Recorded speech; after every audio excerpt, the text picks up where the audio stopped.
It's a good time to be a homeowner.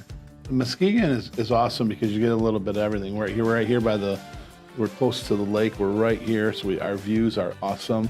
We have the city that's coming up it's building up within the city. A lot of new businesses, a lot of new buildings being built. If you want a little bit of the country scene, we still have that, but yet you're 5 minutes away from, a shopping place or, groceries, but still can be secluded a little bit from, if you're not liking the city life, you go out to Fruitport and get a little country style, but yet, you got everything right here. It's always a good time to be a homeowner.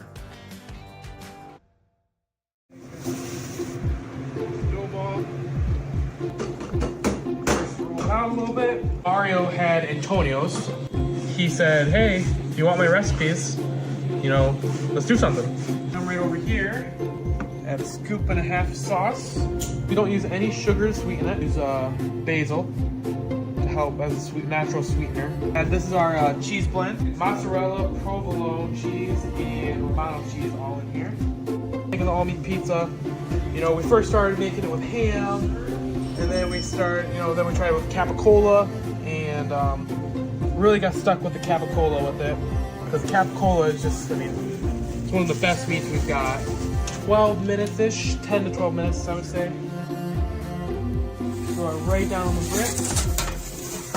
Get it nice and crisped up. All the pizzas going out are nice and crispy for you guys.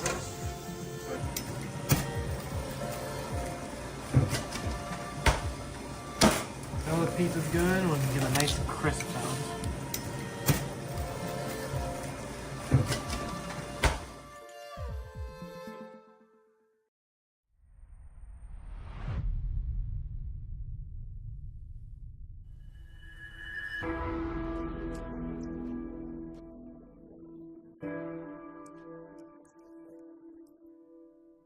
It's in our weight room. We look at it every day. I love seeing it in the weight room. I want to keep it there.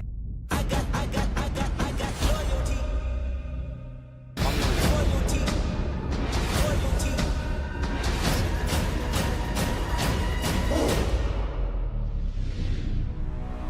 I got loyalty inside my DNA. It's time. Week 4 of John and Cal's high school football game of the week. Tonight, we bring you the most epic rivalry of the year, the Battle for the Bell, as Whitehall takes on Montague in what should be a game to talk about for weeks. With John Russell out, we've got special guest Myles Welch on the call. He will be teaming up with Cal Van Singel to bring you all the action in this fierce West Michigan showdown. Brought to you by our sponsors, Mario Flores, Cadena Brothers Pizza, Twister's Ice Cream, Hanson Hill Waterfront Grill, and Bill's Lakeshore Golden Cars and Collectables. It's rivalry time. The battle begins now. Separated by 1 mile and a small little bridge, Whitehall and Montague go head-to-head for the 118th time. You are watching Battle for the Bell on KLLB Media. Hey, good evening, everybody, and I'll tell you what, that was a great opener. It's a great one-liner right there. I'm Cal Van Singel, Myles Welch. Right here we got the one and only Billy Man, and we got Axel Welch over there providing a little audio for us here tonight. So welcome in, everybody. We're about 16 minutes away from kickoff here at a beautiful, maybe too warm, especially too warm for the athletes here on this beautiful Friday night here in Whitehall. And we're going to kind of get right to the action here. Myles and I talked earlier in the week, and he's going to take us down to what I like to refer to as memory lane. So Go ahead, Myles, take it away. Oh man, the old storied rivalry between Whitehall and Montague. Last 10 matchups, Montague leads 6-4, but over all the 117 games played between these two programs, Montague leads the record 64-51 and 2 ties. 2 ties. 2 ties. Yep. Last year's game was covered by the Great American Rivalry. They're a program down in Kentucky who go around just covering the big rivalries. Cal. And I'll tell you what an honor that is to have that. Oh yeah. Yeah. Yep. That game MVP Kyle Stratton, which 35-0 win against Montague, in which Whitehall's taken care of the past 3 seasons. Whitehall won in 2014, and then the 6 years after that, Montague took care of business. Yeah, they actually won 9 out of the last 10. Yep, 9 I mean, sorry, Whitehall's won 3 in a row. Yep. But you go back to the previous 10, Montague's won 9 out of those 10. So been a little bit of streaks here, up and down here for both teams. And in the whole rivalry, 25 games decided between 8 points, and 7 of them decided between 1 point. My goodness. So once again, that kick, the extra kick, the kick, not the kickoff, the PAT as they call it, point after touchdown, sometimes so important. Yep. 5,300 and about 40 combined in this community between Whitehall and Montague. So that'd be a heck of that'd be a Division I. I realize that's community ways, Yeah, but community. if you combine the two schools, you're gonna be Yep. I don't know if you'd be Division I because that's 1,500 and above per graduating class. Yep. I think you'd certainly be Division II. Yep. Yeah. I spoke with Coach Dennett from Montague. He said about this rivalry, it brings the communities together, but a lot of bragging rights. And Sigmund actually said there's bragging rights even if you go into a grocery store or a gas station. You always talk about both communities all come together for this game. And it's a big deal. We got the pink out for breast care awareness, cancer awareness, and so it's really a great rivalry for just the game and the community as well. Well, it certainly is, and I tell you what, these two communities, you will see a lot. I've seen a lot of way older than you. Yep. Where the two teams that are they're rivals, they don't always have that bond. Yep. Like Montague and Whitehall have, and they have that bond where you see these two communities come together and pitch in. If there's somebody who has an injury or has an illness and somebody needs money, you got to raise money to help a family. yeah. Maybe they had a fire. It's just amazing to watch these two communities come together. For sure. Yep. And, they are separated by that little bridge. Yeah. And they are fierce rivalries, whether it's Monday or Friday night, whenever you play. But when the game's done, and those two, For sure. they unite so quickly. And there will be a lot of establishments after this game that there will be people together from the Whitehall and the Montague side too. So this is really, what I've learned in my, since I came over here with John in the early 2000s and been broadcasting over here. It's a really unique and loving community. Yep. And Cal, I don't know if you were at the Montague Whitehall soccer game a couple weeks ago. No. But that's a pretty big deal in the community too. A game in which Montague won 1-0. So, and that was pretty packed. Obviously not a football packed, but it was pretty packed for a soccer game. And they did a lot of stuff for the Hope Squad that both schools run. Yes. So yeah, it's just a rivalry. I mean, you can call it a rivalry, but at the end of the day, I mean, it's just two communities that come together and do a lot of great things. Billy just dropped his headphones, so now if we do it, we're okay. He can't yell at us, and he can't hear me. Right. Yeah, he knows we're talking about him, though. Yep. So, all right, so right here we go, Myles. Take us in the locker room of the Whitehall Vikings. What is their head coach? What's Tony Sigmund telling his players right now? What do you think? Cal, I think Whitehall was a little shocked by the fast-paced nature that Zeeland West ran last week. So they went into halftime last week down 38-7, I believe. But that second half was big time. I think they outscored the Ducks 36-22. And they made some adjustments, and I think they're going to carry that into this week. So I think Sig's just going through the fundamentals with in the locker room, making sure they do everything right. Limit the penalties, limit the turnovers, and like we talked about in our last game, Montague and Oak Ridge turnovers was a big deal. Yeah. So and we had that with Montague and Unity Christian. Or no, Whitehall and Unity Christian, their first game that we opened up with, your first game calling, which you did a great job. Thank you. But we had that in that game. You asked me in the pregame about, what are the keys? And I said, I'm going to go right back to, fundamentals, take blocking, tackling, and don't turn the ball over. Yeah. And Whitehall goes right down and scores, get the touch, they get a touchdown, they're feeling good about themselves. Then Unity scores, and then Whitehall quickly turns it over. 2 quick times on their end of the field. Unity capitalizes like that, 21-7. Unity's got the momentum. Whitehall's back on their heels. They don't have maybe the personnel. Last year's team was loaded with athletes. Maybe don't have that personnel to rally back from that. Like so many, almost all these teams after kind of rebuild or reload every year. They graduating class last year. So all of a sudden, these kids that maybe haven't had a lot of playing time, and now it's week 1, and now you're struggling to get back from that 21-7, Unity with the 21 or 21-7 lead. Yep. I mean, that's all adjustments too. Yeah. This matchup comes kind of early in the season, in week 4. In previous years, they could play in week 8 or week 9 even. Yeah. So really the West Michigan Conference is still up to grabs for both of these teams. Of course, Montague coming off 2 WMC wins against Oak Ridge and Orchard View, which Oak Ridge was a big win. I mean, that almost solidifies themselves as maybe a top couple teams in the West Michigan Conference. I agree. They showed me something. They showed me something. They can play with Oak Ridge because that's, I mean, for 43 years, I think, between Jack and Carey, that's been almost the benchmark, is the Oak Ridge Eagles. And I don't think it's been a long time since I've seen Oak Ridge's offense struggle the way it did. And that was a big win for Montague to get Oak Ridge. I probably would have picked Oak Ridge, before that game.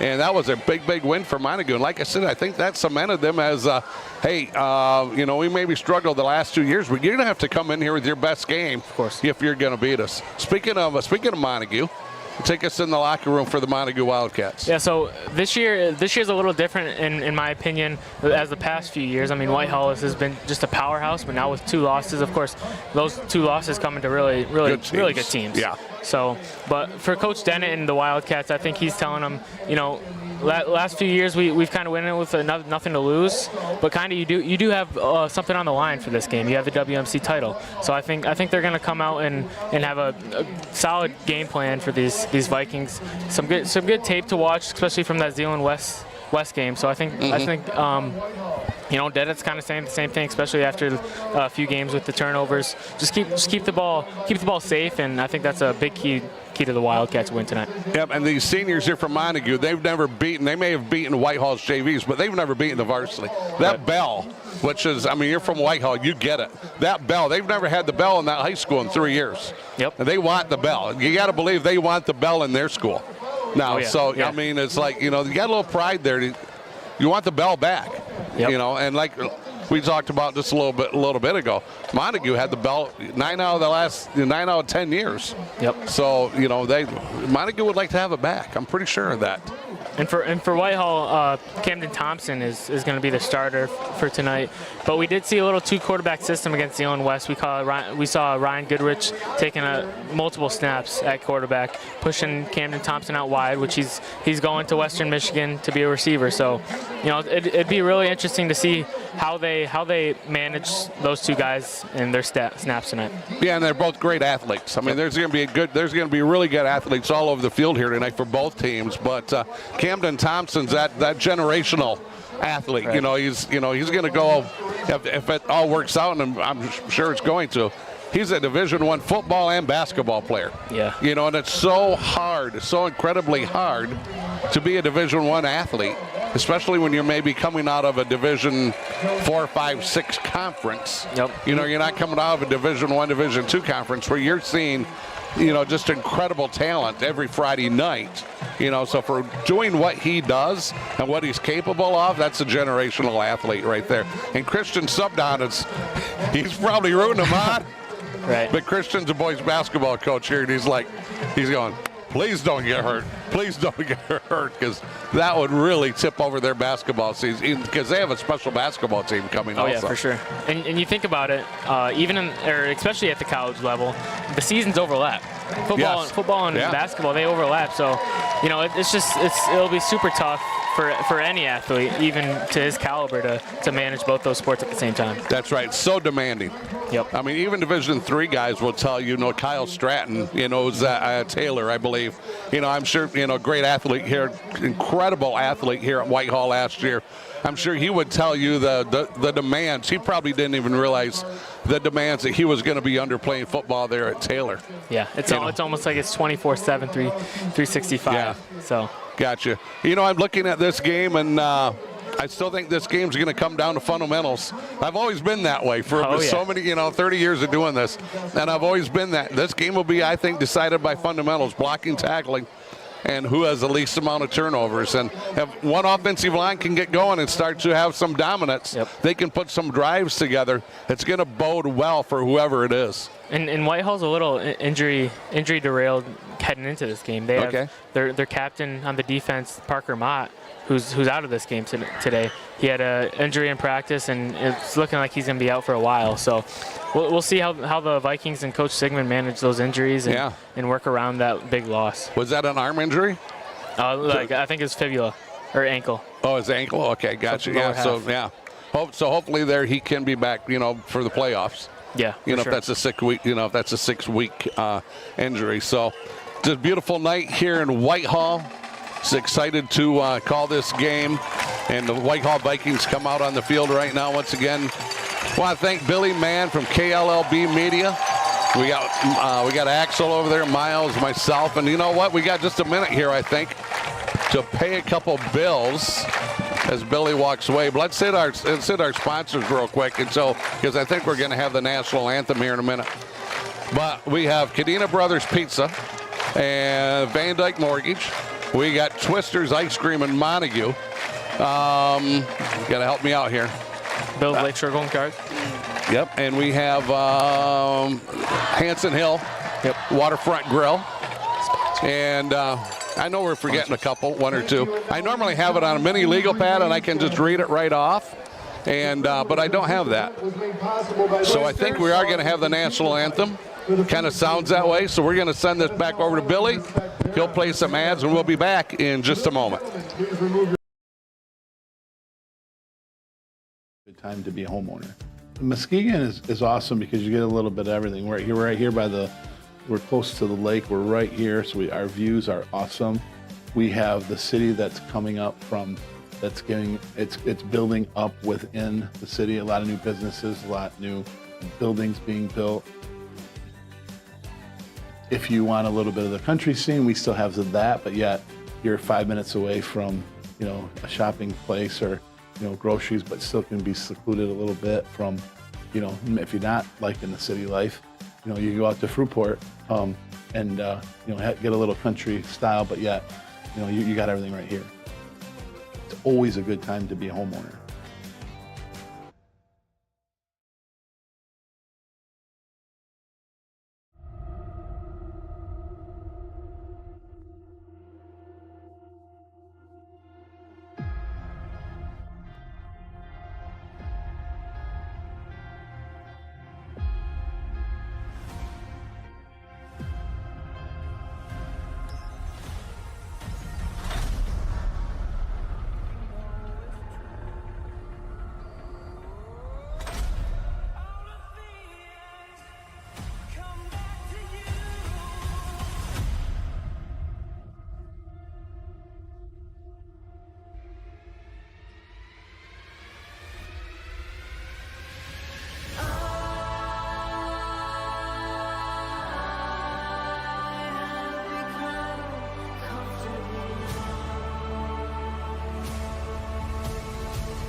And we're back here at Whitehall, Michigan for this rivalry game between the Whitehall Vikings and Montague Wildcats. We're just about ready to get underway here. Capacity crowd, people on what I call the grassy knoll over on the west side. The sun's in their face. It's a great evening for high school football. We're getting ready to underway with a kickoff, and here is the one and only Myles Welch. Take it away. Here we go. 118th matchup between these two programs. Camden Thompson lining up to kick.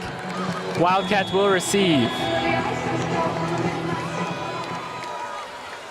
And we're off here from Whitehall Athletic Field. Kick is fielded. 12. brought down. Looks like the 71. Hit a hole. Yeah, 71 is going to be Ian Hanson in on that stop. Going to set up a 1st and 10 here. Montague, of course, you're watching this also, going to be moving left to right. Driving here to the south. Running that kickoff back was number 12 for them, and that was going to be Kellen Francis for the Montague Wildcats. So let's see here what both teams can do. So now Cal, Eli Peterson and River Jarka also, Montague also runs a little 2-quarterback system. Okay. With Eli Peterson doing most of the passing, but it's gonna be River Jarka here to take the first snap. Jarka, it's a give to Thoman. Bounces to his left, finds a little hole there for a decent yard. And on that stop, Connor Nash and one other player could not quite get his number. Nice job of that offensive line early, opening up a big hole over that left side. Goes for 8 yards. Going to set up a 2nd and 2, just underway here at Whitehall. Myles. Cal, these Wildcats are pretty run heavy. You know, they'll pass it when they need to, but if they don't have to, they're gonna run it through your teeth. So, I like that. Jarka, it's a rollout. As I say that, it's a pass through the hands. Talon Deegan, incomplete. And that looked like over there was Abram Stout over there defensively for the Whitehall Vikings. Right when I say that, they roll out the pass. I know, wow. yeah. Well, you know, though, that's not a bad 2nd and 2. Yep. That's not a bad. That's I think actually a good idea to try to get your passing game going. So you can take your shots. Yep. It's gonna be 3rd and 2. From the Montague 36. 3 wide to the left. Fletcher the back. It's a give. Number 13. That's Devlin Dean down the sideline and across midfield for a 1st down. It's Camden Thompson right there to make that stop. No, wait a minute. Nope, that wasn't him. That was Keequam, Cameron Keequam. I think I'm saying that all right. Yep. Sorry, my bad on that. Little inside zone to Devlin Dean. Yeah, and I tell you what, there was no hole there for him to run through. That defensive line for Whitehall kind of stopped that. He got in there, seen that, just kicked it outside. Nice, good decision by him. Picks up positive yardage, a 1st down. Another give. Feldman up the middle. Just keeps trucking his way. Yeah, I tell you what, he had his shoulders square, his legs just churning, and he got more positive yardage right there, at least 6 yards, if not more, leading the charge there. For them was number 22 for them. That's Ryan Goodrich from his linebacker position. It's a pretty darn good start for these Wildcats. Yeah, it is, yeah. Yeah, the only negative play was the passing play. Yep. Like you said, they are run heavy, and if you can run it and run it well, do it. It's about a 30-yard drive so far for the Wildcats. Kepa. It's a keeper for about no gain. Whitehall's front all over that one. I'll tell you what, first guy there was Ryan Goodrich again. Back-to-back tackles by Goodrich. Read that play perfectly. Shot through that offensive line, got in there, went down low, wrapped him up, and made sure he wasn't going to go anywhere. Then he had a little bit of help late coming in, but Goodrich was the one that blew up that play. Going to set up a 3rd and 3 on the Whitehall 38. No score, 9:46 left to go first quarter. Myles? In that game that we called Montague and Oak Ridge, Jarka probably carried about, what do you think, 25 times? Yeah, he carried. So, he toted it a lot. See if they keep that workload there. It's another keep. And Whitehall's defense is all over that, forcing a 4th down. Yeah, good job by that defensive front right there to just stop that from going anywhere. Looked like there were Cord Anderson was over there. There's a host of guys over there defensively to make that stop. Going to set up a 4th and 2 here. See here, got to believe Montague's going to probably go for it with it being on the Whitehall 37-yard line. Myles? This is a huge momentum swing for both teams. Absolutely. This is one of the key plays that are pivotal throughout that course of 48 minutes. You look back and you say, what are some of the key plays? This is going to be one of them. Yep. Montague picks this up. I mean, the momentum keeps going on this offense drive. You're 100% correct. Here we go. Two running backs set, Dean and Thoman, to Jarka's rights and left. Oh, we got flags. Looks like some movement up front. It's a false start here, so that's going to make it, 4th and 7. So Coach Dennett now is going to have to go back into his playbook and change up what he was probably going to run. From the 42. Yeah, now we could see maybe a rollout pass. Yeah. On 4th and Yep. 7. Yep. I would agree with that. If there's nothing there, tuck it and run it. Throw him in the back. Jarka, roll out to his left. He's going to take it himself. I think he's going to be short of the line to gain. Yeah, I think he is by about 2 yards. And here, yeah, you can see Whitehall's offense is running out there. So, you know, we talk about fundamentals, and part of that fundamentals is penalties. Yep. You know, you just, all of a sudden, one guy accidentally jumps a little bit, sets it back 5 yards. Now you don't get the first down. You stop a very pivotal drive that you had going where you actually went about 40 yards on that drive. So now Whitehall gets a chance, 8:34, no score. First quarter, Whitehall's going to be moving right to left here, driving to the north. Myles, take it away. Cal, that was a great defensive rally. That was, absolutely. All the guys rallied to the football and brought him down before the line of game. It's going to be Thompson with Craner to his left. Got motion. It's a give. Craner trips up but stays on his feet. Trucks a man for about a 16-yard gain. Well, I'll tell you what, that was a great run. Nice job by him to keeping his balance. But when he ran into Jack Deegan, he stopped. Yep. Boy, Deegan went really low up into him, actually flipped him right over in the air. Yeah. That was a great run by him, though. Incredible wow. balance. Incredible. It's a jet sweep to number 1, Hunter Osborne. Catch the outside corner. And a big hit. But that Montague secondary is all over it. Yep. Deegan right there, and also Thoman right there. Matt Hammond said hello. That was a big hit. Osborne jumps right back up, going to set up about a 2nd and 5.5. 7:55 left to go. First quarter, no score here. Just nicely underway. Montague had a nice drive going, but Whitehall's defense stopped it. Myles? Goodrich the back. Looks like a blitz. Goodrich picks up the blitz. Cam, back to pass. Throwing sideline just out of the reach of Osborne. Deegan over there, right there with him, right behind him with that coverage. So the clock is going to stop, setting up a 3rd and 5. And I would think probably it's 2-down territory here for Whitehall if they don't get it on this one. I would think so, Cal. With it being on the 41.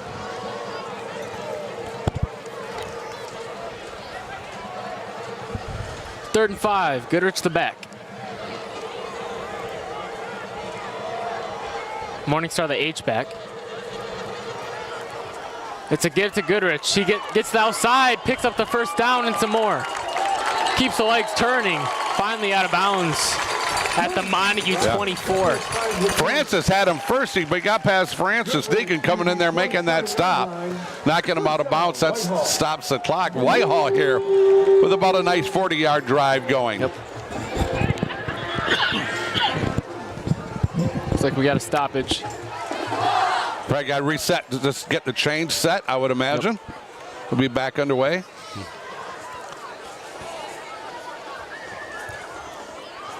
First and 10.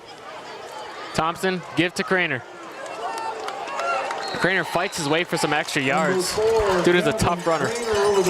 Yeah, that was a good run by him. First guy there, Thoman, and then Schmidt came in to kind of help him out. How about this offensive line here for Whitehall? Just doing a great job. And I'll quick try to talk about these guys. Jeffrey, Nash, Monroe, Mott, and Ambrose doing a really good job on this drive, opening up some big holes for Whitehall. So now the center today is going to be Jamison Jeffrey. Thank you. And the right tackle, I believe, will be Peyton Ossenfort. All right, thank you. I just went by 2 weeks ago. Yep. And I don't have a pen. The one time we need a pen. Right. Tough sledding for Craner. It's another gift to Craner. Loss of a yard. Isaac. So it's loss of a yard here. So it's going to set up about a 3rd and 2.5, maybe 3. 6:34 and the first quarter, no score. But Whitehall has a really nice drive going.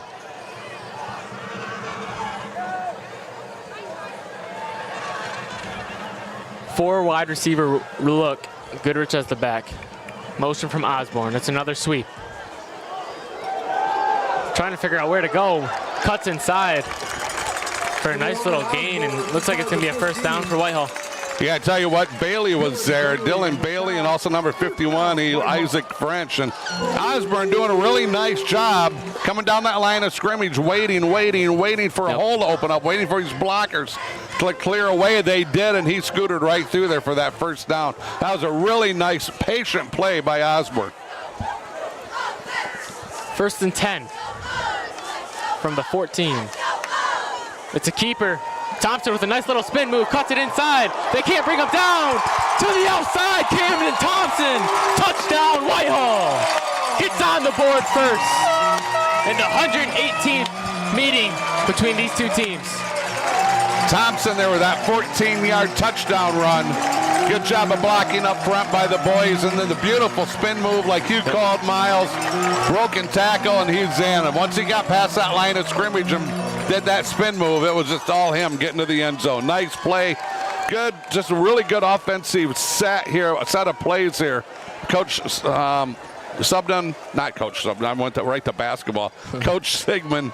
Nice set of plays here by Coach Sigmund to get on the board. That's what makes this offense so dynamic. I mean, Thompson looked like he was stopped in his tracks until he followed his blockers and broke a few tackles and cut it to the outside.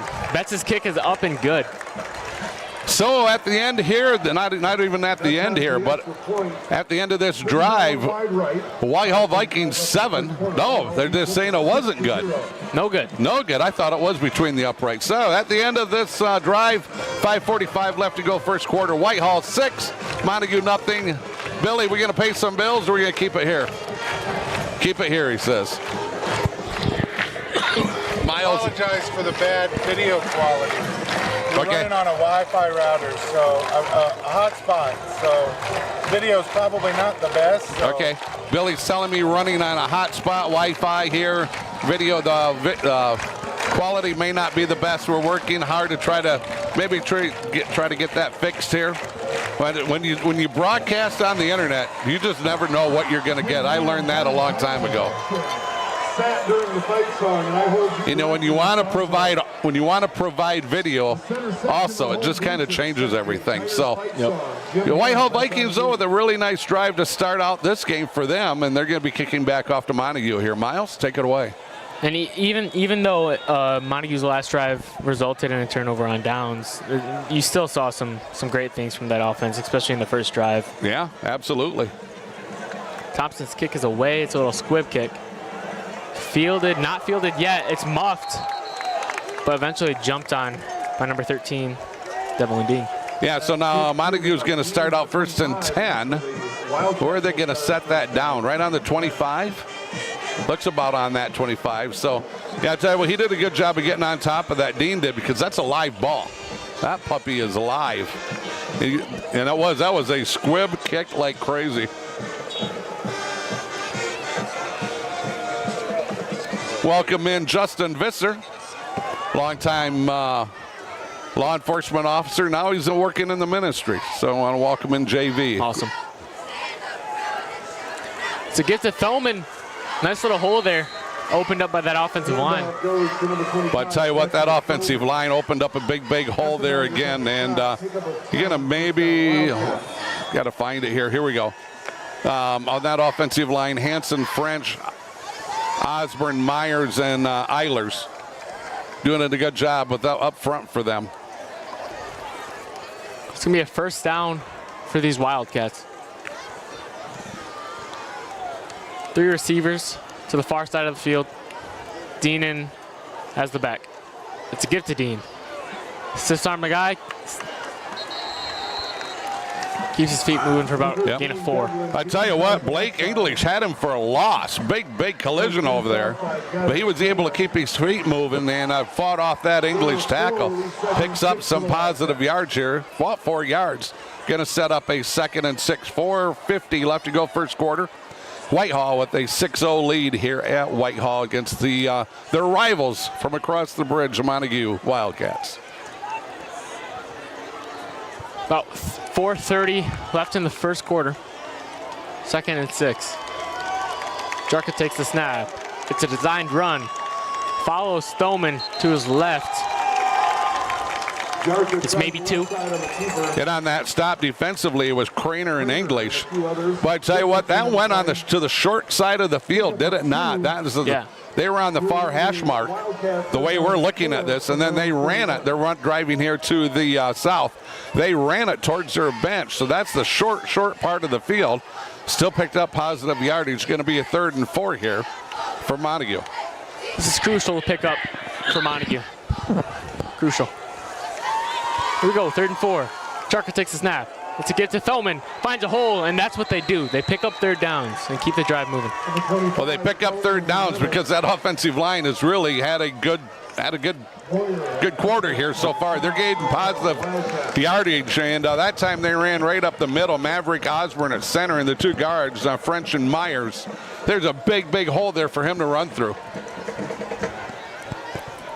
And Cal, this is already proof that, you know, we're going to have a better game than we've seen in the last few years, because that's you know, the last 3 years this game may have been over by now. It's another give, though. Right up the middle, yep. About 7. Francis was there the first one. He got away from Francis Lohman, that junior defensive back. He wraps him up and brings him down, but it's going to be a 2nd and 3 here. 3:15 left to go first quarter. Whitehall with a 6-0 lead. Myles? 3 wide receiver look. Throw him in the back. It's a give. Nowhere to go. I'll tell you what, that time, that Whitehall defensive line really stiffened. Nice job by those guys up front. 78 in there. Boyer led that charge. Caden Boyer led that charge defensively. That's going to make it a lot more interesting. Now they only got a yard, so it's 3rd and 3. Cal, is this 2-down territory again? Yes. 3rd and 3. From the 45. We got motion. It's a designed run with Jarka. Jarka powers his way up for the 1st down. Put his head down and. Tell you what, nice run by Jarka. And once again, you know, Myles, you're gonna learn from me. I'm a line guy, and if a line's working, I'm going to give them all the praise. And I tell you what, right now that offensive line, they are getting after it. Hanson, French, Osborne, Myers, and Eilers just doing a great job. They are moving 9 plays out of 10. They're moving Whitehall's defense back. And Montague again in Whitehall territory. Let's see if they can execute. Yeah, tried a little run there to the right side, but right there to shut the door was number 22, Ryan Goodrich. Goodrich with a great solo tackle. Had a little help late coming in. But Goodrich doing a nice job of watching that play, probably fighting off a block, got in there, went down low, wrapped him up. Really nice play by Goodrich. Down to 1:40 first quarter, Whitehall 6. Montague 0. Myles, take it away. And Cal, we see most of this Whitehall team playing both sides. A lot of these guys are playing offense as well. Okay. 2nd and 8. Jarka. Taken down by Jack Ambrose. Yeah, that play really went nowhere, did it not? Whitehall doing a nice job defensively that time. Isaac French was there also, blowing that play up. So we see Myles, Montague will have 2 or 3 plays, and they'll kind of really gap Whitehall's defense. And all of a sudden, Whitehall's defense right there stepped up great and didn't allow that push at all, and actually maybe pushed him back. So sets up now a 3rd and 7. 7 yards, 2 plays. Let's see what Dennett draws up here. 3rd and 7. Jarka. It's a keeper.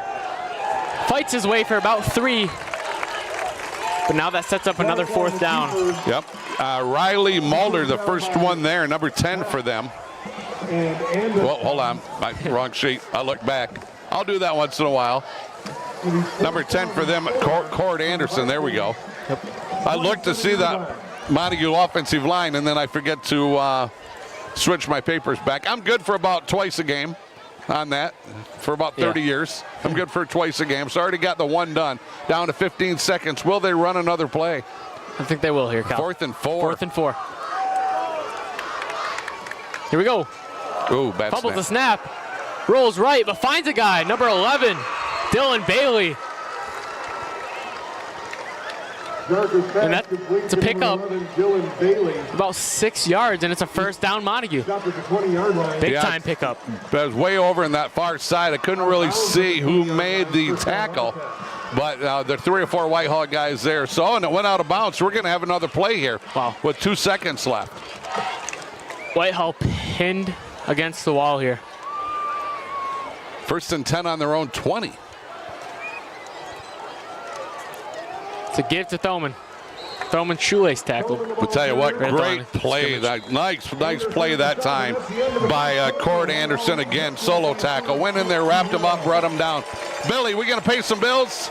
We're going to send it over here to Billy. We'll pay a couple ads. We'll be back in 60 seconds. You're listening to High School Football, KLLB Media. Good time to be a homeowner. Muskegon is awesome because you get a little bit of everything. We're right here by we're close to the lake. We're right here, so our views are awesome.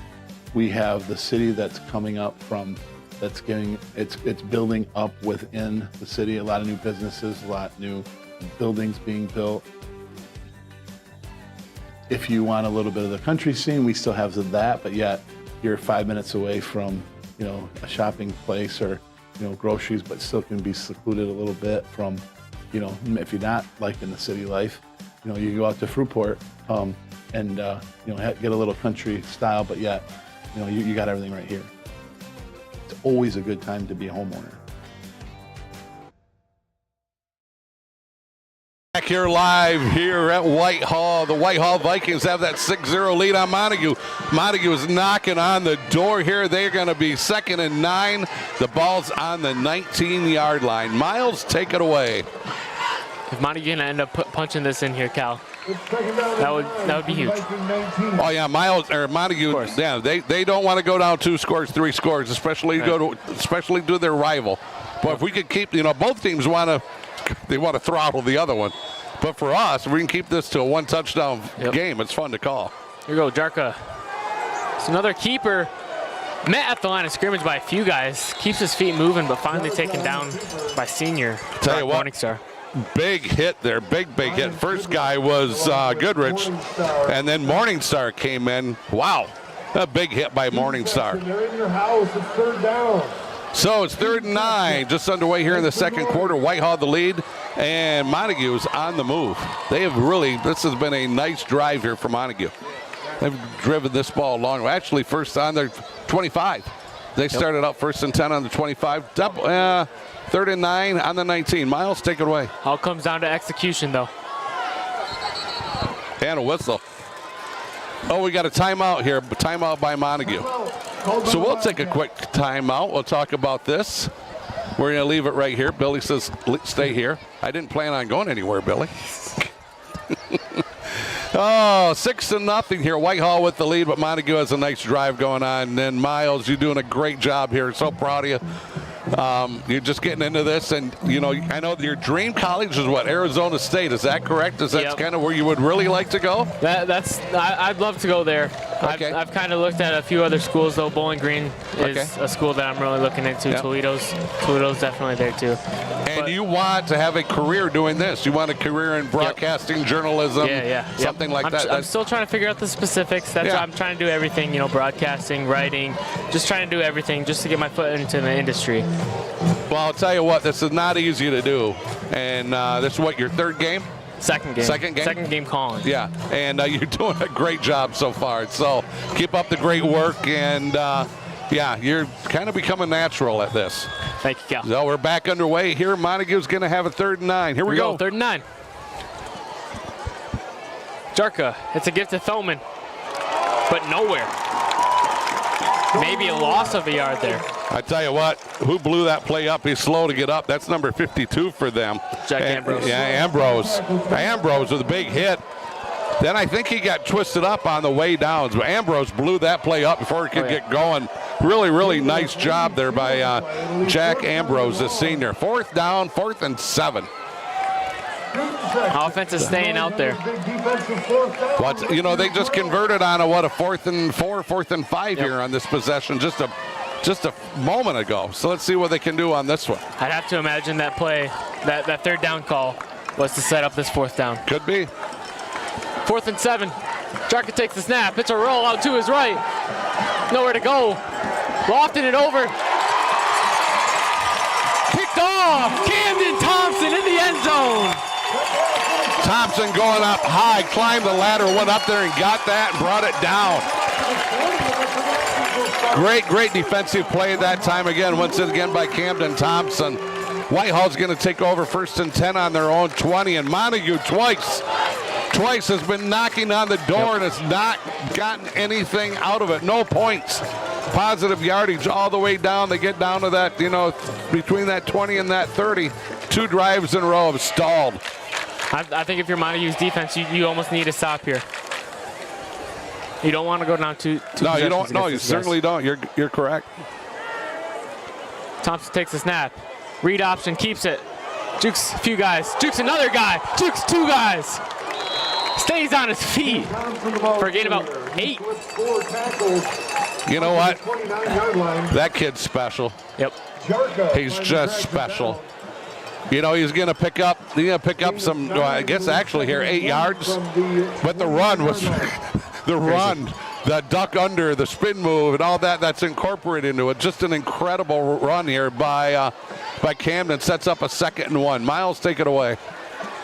2nd and 1. As we talked about, Cal, this is a prime opportunity to air it out. See what you can get through the air. 2nd and a buck. It's another keeper. But that's a great open field tackle by it. Looks like River Jarka. Yeah, Jarka got there first, and I think it was Thoman that got there second. Really good defensive play call, was it not, by the Montague Wildcat staff? They blew that play right up, and then Jarka knew exactly what was coming. I mean, the discipline there by Jarka to stay home. Yep. So that's going to set up a 3rd and about 5 here. 9:08 left to go, second half. Whitehall, that 6-point lead. Here we go. 3rd and 5. Thompson takes a snap, drops back, looks left, and it's batted down and intercepted by the Wildcats. That's it. I got to try to get a number. Oh, 25 out there. That's Thoman. That's the running back playing both sides of the ball. Yeah, Thoman doing a nice job. And is that what they need? Is that what they need? Is that what the Montague Wildcats need? And we've been talking about momentum all game. And that is a huge momentum swing. Yeah, great job by that defense. You kind of gave up a couple bigger, especially one big play to start that drive. And you come back and you get a big stuff at the line of scrimmage. Now you get the pick. Cal, you think these guys practice the tip drill in practice? Oh, I'm probably at some point. Here we go, Jarka. It's a keeper, runs behind his running back, Thoman, for a solid gain, about 7 or 8. Yeah, once again, there was just a nice hole in there, and that's Hanson, French, Osborne, Myers, and Eilers doing a nice job opening up a big hole for him to run through. And if he had to break one more tackle, if he would have broke that, he was in the end zone. There was nobody else there. So good positive yardage on that first play. 4-6 yards, going to set up a 2nd and 4. 8:26 here. Let's see if Montague can capitalize off the turnover. Myles? Now Montague's offense really spreads the defense out in hopes to open up that run game. That's another gift to Feldman. Keeps the legs moving. I think he's going to pick up the 1st down there.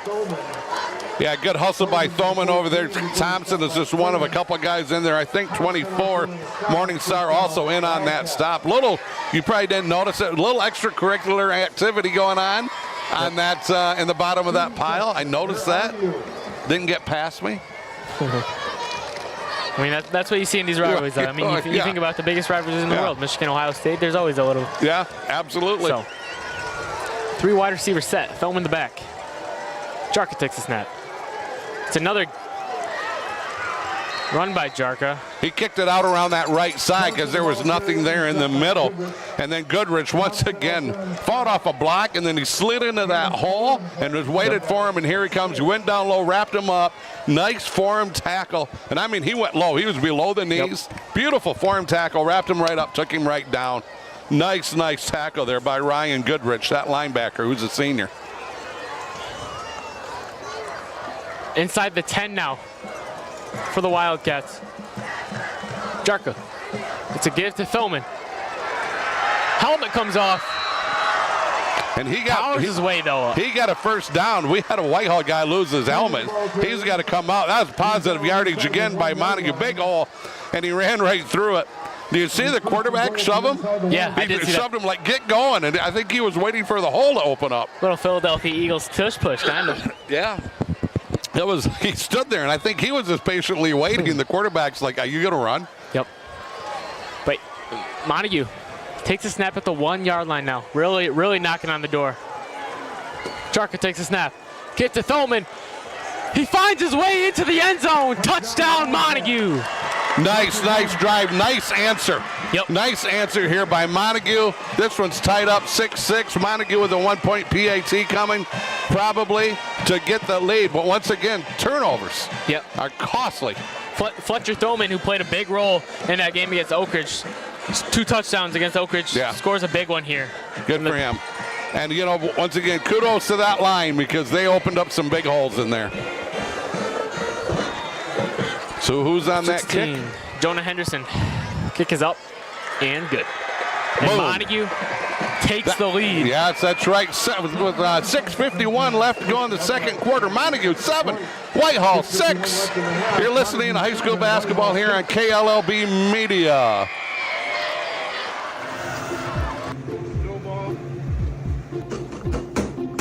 Out a little bit. Mario had Antonio's.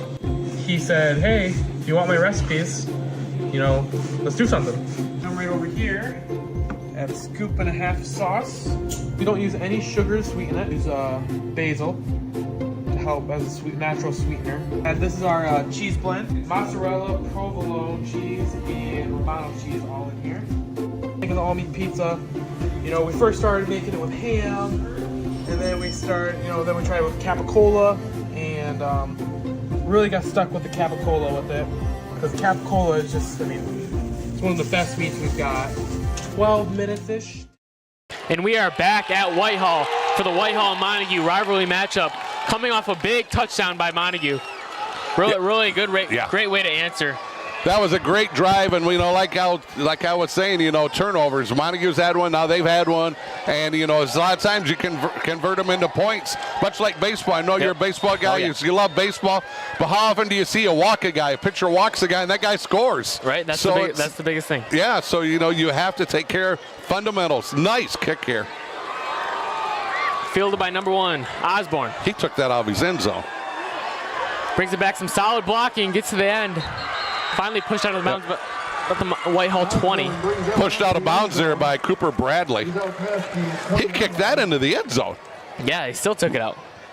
Man, that's a hit. Now when you're kicking into the end zone, now your colleges start looking at you a little bit. Yeah. I mean, you're a college kicker now. And it's crazy now. It's turned into the college world. A lot of these top programs are getting kickers out of the portal instead of recruiting guys. So. I got some scores coming up. Mona Shore 7, Byron Center 6, Muskegon 14, Forest Hills Northern 7. I'll let you call this play, then we'll do some more scores. Camden Thompson and the Vikings take over at the 20-yard line. 6:43 to go in the first half. Motion. English takes the ball. Breaks the tackle. Stays on his feet. First down. Then English, a guy who really came into his own last week in Zeeland West. Yeah, I tell you what, and what a great run. He broke 4 tackles. Deegan had him, and also number 21, Schmidt had him, and he just walked right through those arm tackles. So nice run by him as he kicked that out around that right side. See if I can't get 2 more scores. Puffer 14, Union nothing.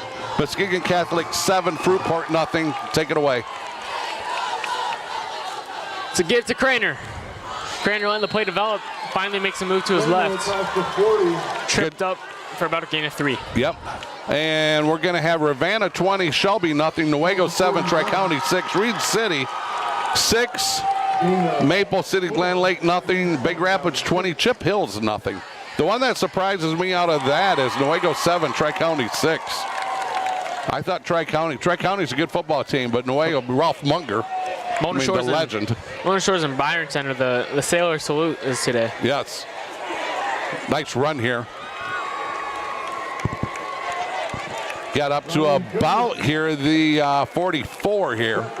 Not sure if you saw, Cal, but a little part of the veer offense for all teams is the quarterback gets hit even without the ball. Yeah. Saw their Cam with a give. Still got a little knocked up there. Caden Jeffrey over there in on that stop, and Thoman also. Thoman just a junior. Yeah. So is Jeffrey. They had some guys coming back here, good players for both teams. 3rd and 3. Thompson back to pass, looking, rolls to his left. He's got a guy open. English just over his head.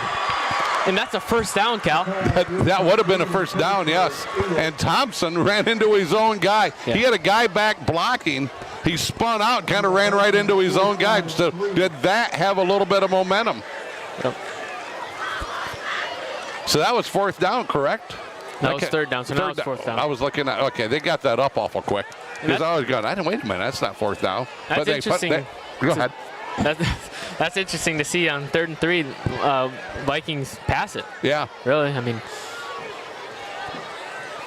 So back to punt here. Is this Thompson again? Yep, 4th and 3. Okay. Nice snap. Thompson, it's a fake, maybe. Finally punts it away. Back deep, number 12. Ooh, that's a little scary. Yeah. Calvin Francis jumps on the ball. Tell you what, Thompson wanted to run, and then at the last split second, he punted it. And he could not have another half a second. That would have been blocked. And you see that a lot. Yeah. Even in college ball, you know, they don't have a set. Okay, we're gonna fake it, or okay, we're gonna punt it. We're just gonna see how it develops. If it's there, well, let's take it. If it's not, let's punt it away. Yep. You do see that a lot in college now. So here we go, 4:56, second quarter. Montague 7, Whitehall 6. And clock is stopped, and Whitehall is going to have to go 80 yards if they want to punch in another one. Myles, take it away. Jarka. It's another run by Jarka. Picking about 3. Trying to find who's on the bottom of that pile for them. Looks like 52, and that's going to be Ambrose over there. Cord Anderson coming in late. Little run right up the middle, only good for about 2 yards. The clock's running down to 4:35 left to go here first half. The sun has gone down. It's starting to cool down to get a little bit more comfortable for all of those involved, whether the players or Billy and I, because Billy and I are a little bit bigger men. That's the polite way to say it, Billy. We're a little bit bigger men. We don't like heat. It's a pass out wide to number 11, Dylan Bailey. But this Whitehall defense was all over that. I'll tell you what, you know who had a heck of a block going? Kellen Francis. He was locked right up tight with that Whitehall defender. If he would have got past him, the guy who caught that, who was on that catch? Bailey. Yep. Bailey? If he could have got past that last tackler, he'd have been off to the races. It'll be interesting to see how Coach Dennett and the Wildcats manage their time here. Yeah. You know, if they don't pick up a first down, I mean, that gives Whitehall enough time to really put together a drive. It does. See if this Whitehall defense, at times, they have rallied and made big stops. Let's see if they can do it again. 3rd and 7. It's a roll right for Jarka to keep. But all over that is number 10, Corday Anderson. Stops him in his tracks. And that stopped the clock here. Corday Anderson split right, I think, between two guys, it looked like. Got in there, wrapped him up, brought him down. It's going to make a 4th and 10. That was a loss. Montague has to punt now. Anderson with a great play, great solo play by him as they wind the clock back. That gives Whitehall just under 3 minutes to put together a solid drive. I mean, do what they want. They could get the the ball at midfield here. Right. But they're not going to be in a rush here. 22 on the punt. Thompson back deep to receive. Punt is off. And out of bounds. On that punt for them was that's Aiden Everett. They're going to mark it at the 49. So, yep, in Wildcat territory to start their drive. Okay, what did I say? Midfield. Got lucky on that one. 2:41 left to go here first half. Whitehall 7. Sorry, Montague 7, Whitehall 6. This has been a barn burner and actually kind of a quick first half because we've had a lot of running, which makes this half go fast.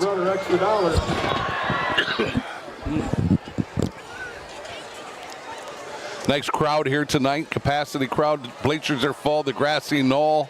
There's a couple hundred people on that. Great turnout here for both schools. Whitehall takes over with 2:41 to go in the first half. Motion from English. Captain. It's a keeper by Thompson. Breaks a few guys' ankles and picks up the first down and a few yards after that. Good defensive pursuit that time there by number 2, River Jarka, to run him down and wrap him up. But not before Camden Thompson gets that first down, just being elusive.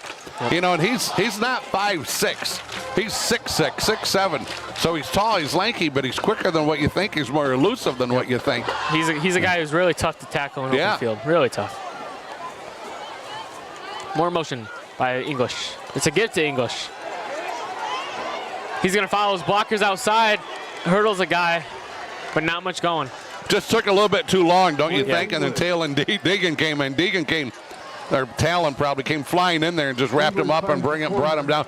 Good job by him to follow that blocker. He had that blocker out front, got a hand on his back, but it just took so long that it's a good pursuit by the Montague Wildcat defense. And we've seen multiple jet sweeps or sweeps in general by this Whitehall defense. I'd like to see them cut it more inside. I mean, a few of those jet sweeps have kind of just went outside and ended up going out of bounds.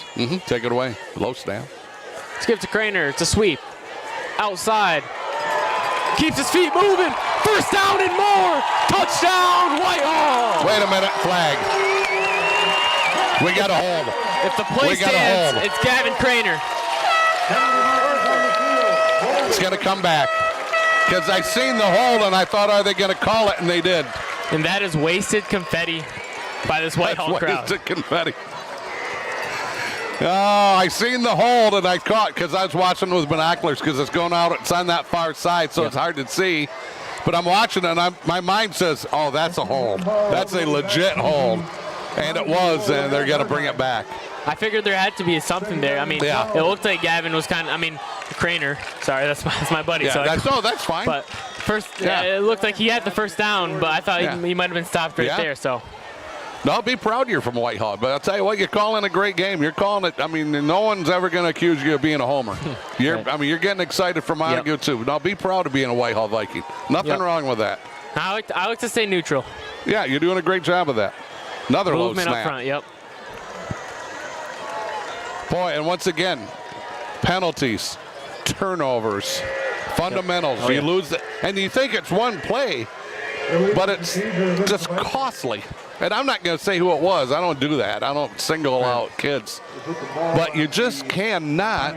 In a game like this, the rivalry game, it's so close. 1:08 left to go here in the half. The clock is stopped. Whitehall's going to try to get something going, even though it's 2nd and 17. And Cal, we talked about Whitehall maybe having their time here, but now they kind of have to rush. They have to go if they want to score. Yeah, and they got to go a long ways against a pretty good Whitehall Montague defense. So are they going to take a timeout? I think, well, everybody's staying out there. Oh, I think we might have a clock. They're going to work on the clock. They maybe are going to put time back on, or a little bit, maybe take some off. Normally, they just put it back on. So 1 minute left exactly. Montague 7, Whitehall 6. Been a little stoppage of play here for something. Looks like they're going to say wind the clock for something. Now the clock is rolling. Okay. Under a minute. 2nd and 17 at the 43. Thompson. Blitz off the end. Rolls right. Looking deep. Over the head of Osborne. Great coverage downfield. Great coverage downfield. I tell you what, that was. Deegan was there. Jarka was there. Just great defensive coverage that time by the Montague Wildcats. That's going to set up a 3rd and 17. Ball's on the 41. They have to get down to about the 25.5-yard line to get a first down, and definitely here out of field goal range also. So I'm thinking, 2 shots. What do you think? 2 shots towards for the end zone maybe, or further downfield? Yeah, 3rd and 17. I think you still try to pick up that first down and then go from there. Yeah. Does Whitehall have a field goal kicker? I mean, their kicker from a few weeks ago is actually he's in, but he's not kicking due to a hip injury. Gotcha. So they have another kicker in this week. Okay. So we'll see. Thompson back to pass. Looking deep. He's going to take himself. No, he rolls around. Wow. Jump pass. He's got a guy. Number 22, Ryan Goodrich. And that's the playmaking ability we see out of Thompson. We talk about his elusiveness and his quickness, but that's the playmaking that he can keep plays alive and just comes around full circle. Yeah. And finds a guy with a little jump pass, kind of like a jump shot. You know what I'm saying? 360 spin bought time for a Whitehall Viking to find a wide open zone, and he sat right down. Great, terrific vision by Camden Thompson to find him with a jump throw. I mean, Mannings would never jump throw. They'd set their feet. Camden's gone, hey, I got to get rid of this thing. He chucks it 30 yards in the air, if not more, off the 360 spin. Wide open guy. Incredible vision by Camden Thompson. So we got a timeout here, 30 seconds left in the half, and Whitehall's going to have it 1st and 10 on the 20. Thoughts? What's Whitehall going to do? You know, I think they go to the end zone now. Okay. I don't think it's going to be any more short passes. I think they're really going to take their shots. 30 seconds, that's enough time to put 3 or 4 plays if they need that. Yep, and don't forget they have 2 timeouts left. So they have plenty of time. It's kind of weird. We talked about they don't have to rush, then they had to rush. Now they have 30 seconds and 2 timeouts. So right. All right, so here we go. 1st and 10 on the 20. 30 seconds left. Take it away, Myles. Talk about another momentum swing if Whitehall can punch it in here. Thompson, it's going to be a give to Craner. Interesting play call. Interesting play call. Probably going to stop the clock, though, didn't they? Yep. Now, nice tackle by River Jarka again. That senior defensive back, my goodness, so many of these guys have had great games. That was just a nice tackle. You see River just down, low, wraps him up, doesn't let him get any further and brings him down. So 5 seconds off the clock, 25 seconds left. But now it's 2nd and 6. Yeah, Montague 7, Whitehall 6. Both teams now. Whitehall has 1 timeout. Montague still has 2. And this game is going to slow right down for the next 25 seconds. It's going to take. I said a few minutes ago, this second half has gone really fast because of so many runs. Now it slows right back down. I used to say that to John Russell all the time. Yeah. Man, this has been a fast half, and he would give me the look like, thanks, you just blew it up, you know. Right. Because now it's like, you know, now the game's going to slow down, and invariably it always did. Yep. Beautiful night here, great crowd. The atmosphere is electric. I think both bands are here even tonight. The Pink Out game, and it's just been great to see all these people here supporting both of these teams and these communities. Here we go. 2nd and 6, 4 wide. Now we have motion. Thompson takes a snap. It's going to be a give to Goody. Great open field tackle by number 2, River Jarka. Back-to-back wide open field tackles by Jarka. They're not taking a timeout. They've already got a play called. They're going 3rd and 6. 4 wide again. Thompson takes a snap. Looks right. Looks left. Looks right again. Rolls right. Passing, finds a guy in the corner of the end zone. With no time left and a flag. It's Hunter Osborne with the catch. And a late flag. The touchdown's going to go. There's no time left on the clock. So the touchdown's going to go. And that gives Whitehall the lead back at 12-7 at the moment with the PAT coming. Now it's going to be a single, or are they going to go for 2? I wouldn't be surprised they go for 2. Yep. What was the flag there? I'm guessing some type of unsportsmanlike conduct. Only because of the celebration or something like that.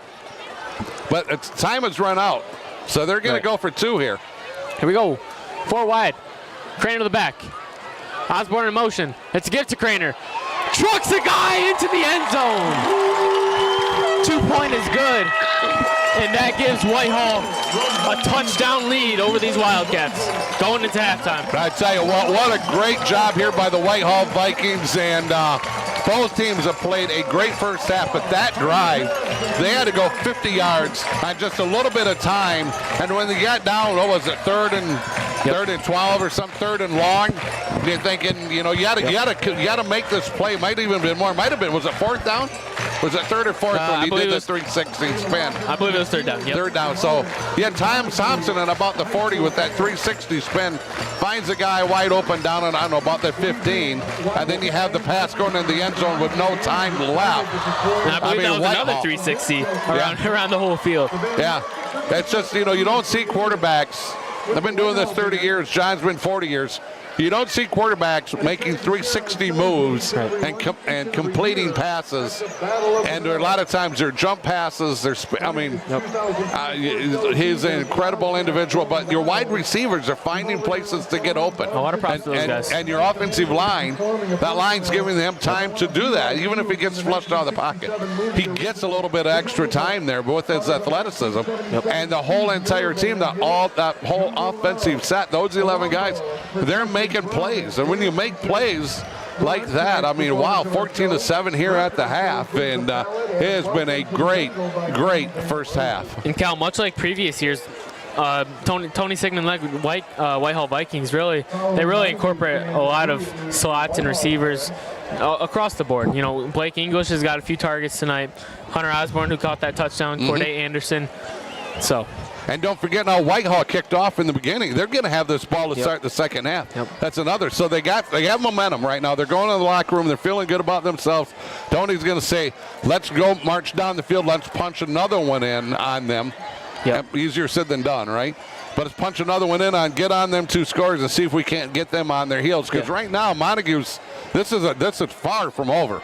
Oh, for sure. This is far from over. They're in a dogfight here. Yep. And Cal, another keys to the game that we talked about is tackling, and I feel both teams could definitely improve that area. I feel like there's a lot of broken tackles, great open tackles, open field tackles for sure. But I feel like when you really have them where you want them, there's been a lot of broken tackles. Yeah, there has been, absolutely. And it's funny because you can sit down for a minute if you want. There you go. You've been standing. That's what the young guys do. They got to stand when there's that much room. Man, I love it. So you make a great point there because we've seen some incredible defensive tackles on both teams. River Jarka on this drive alone here by Whitehall had 2 open field tackles. They're just beautiful, So we're seeing guys doing individually, having great plays, and there were other times we're seeing guys, Camden Thompson there. I can't remember if it wasn't this drive. It was the drive before. 2 Montague guys had him right there, and he just blew right past him. Who does? Oh, that's your. Oh, look at. You got to stand up.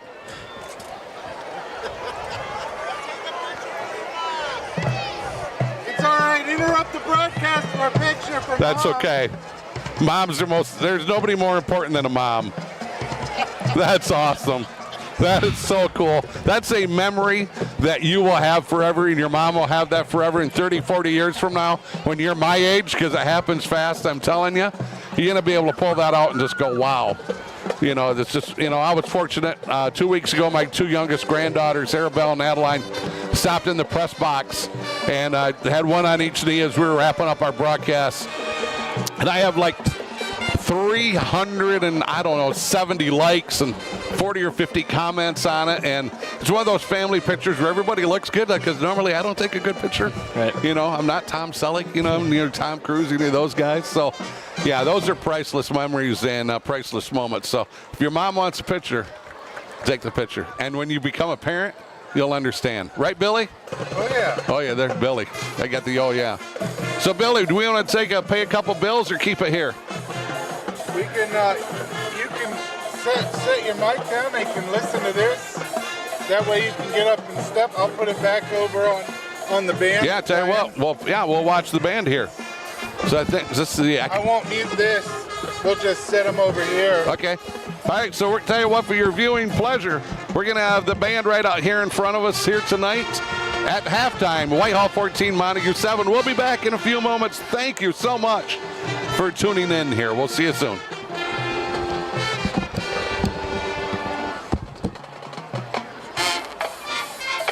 They can hear us, though. Anybody?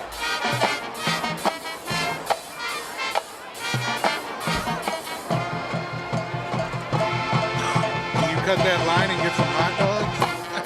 I don't know if I can do that soon. It's already chaos.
lost to Mason County Central. Yeah. 2 weeks ago.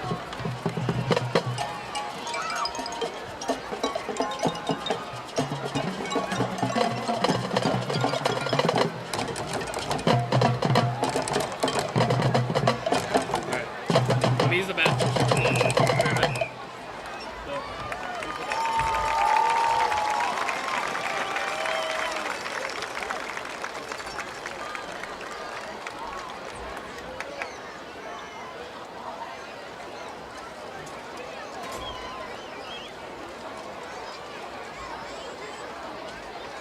Another round of applause for Montague High School Marching Band. And now, ladies and gentlemen, please welcome to the field the Whitehall High School Viking Marching Band under the direction of Abby O'Connell. The Viking Band is proud to present part of its 2024 show entitled Royals, a Legacy of Music. Their show highlights some of the biggest names in the music world and their contributions to our society. The performance this evening will begin with a trombone solo by drum major Patrick Cole and color guard soloist Karina Monet. Georgia on My Mind by Ray Charles will lead into Think by Aretha Franklin. The ballad section will contain Bohemian Rhapsody featuring trumpet soloist Adam Wynn, as well as Yesterday by the Beatles featuring a duet with Adam Wynn and saxophone section leader Hunter Parsons. And a solo by trumpetist Matthew Badley and color guard soloist Emily Van Dam. 21. Drum majors Patrick Cole and Blake Dennis. When your band is ready, you may take the field.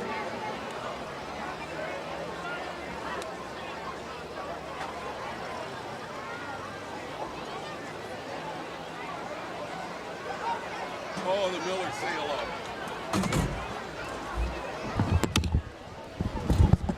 I'll chat with you for a minute.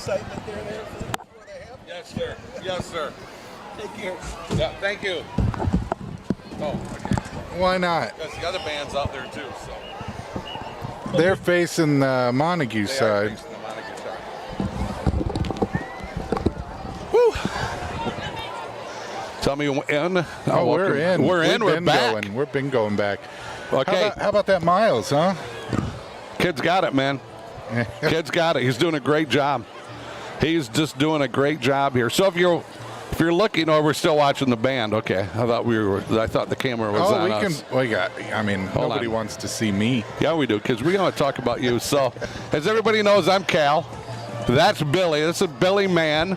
I'm sure you've seen him around the area here. Lives right here in Whitehall. He's a huge Miami Dolphins fan, but it's okay because he grew up in Miami. So we show him some grace for that. But Billy, you've been in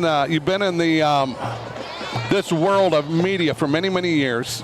So tell everybody about yourself from Miami to LA and all the actors and actresses you got to work with to coming here to Whitehall. Give us a quick, brief summary of Billy Mann. Brief summary. I'm becoming an old man, so it's not so brief anymore. Okay. It's been it's been 20 years now.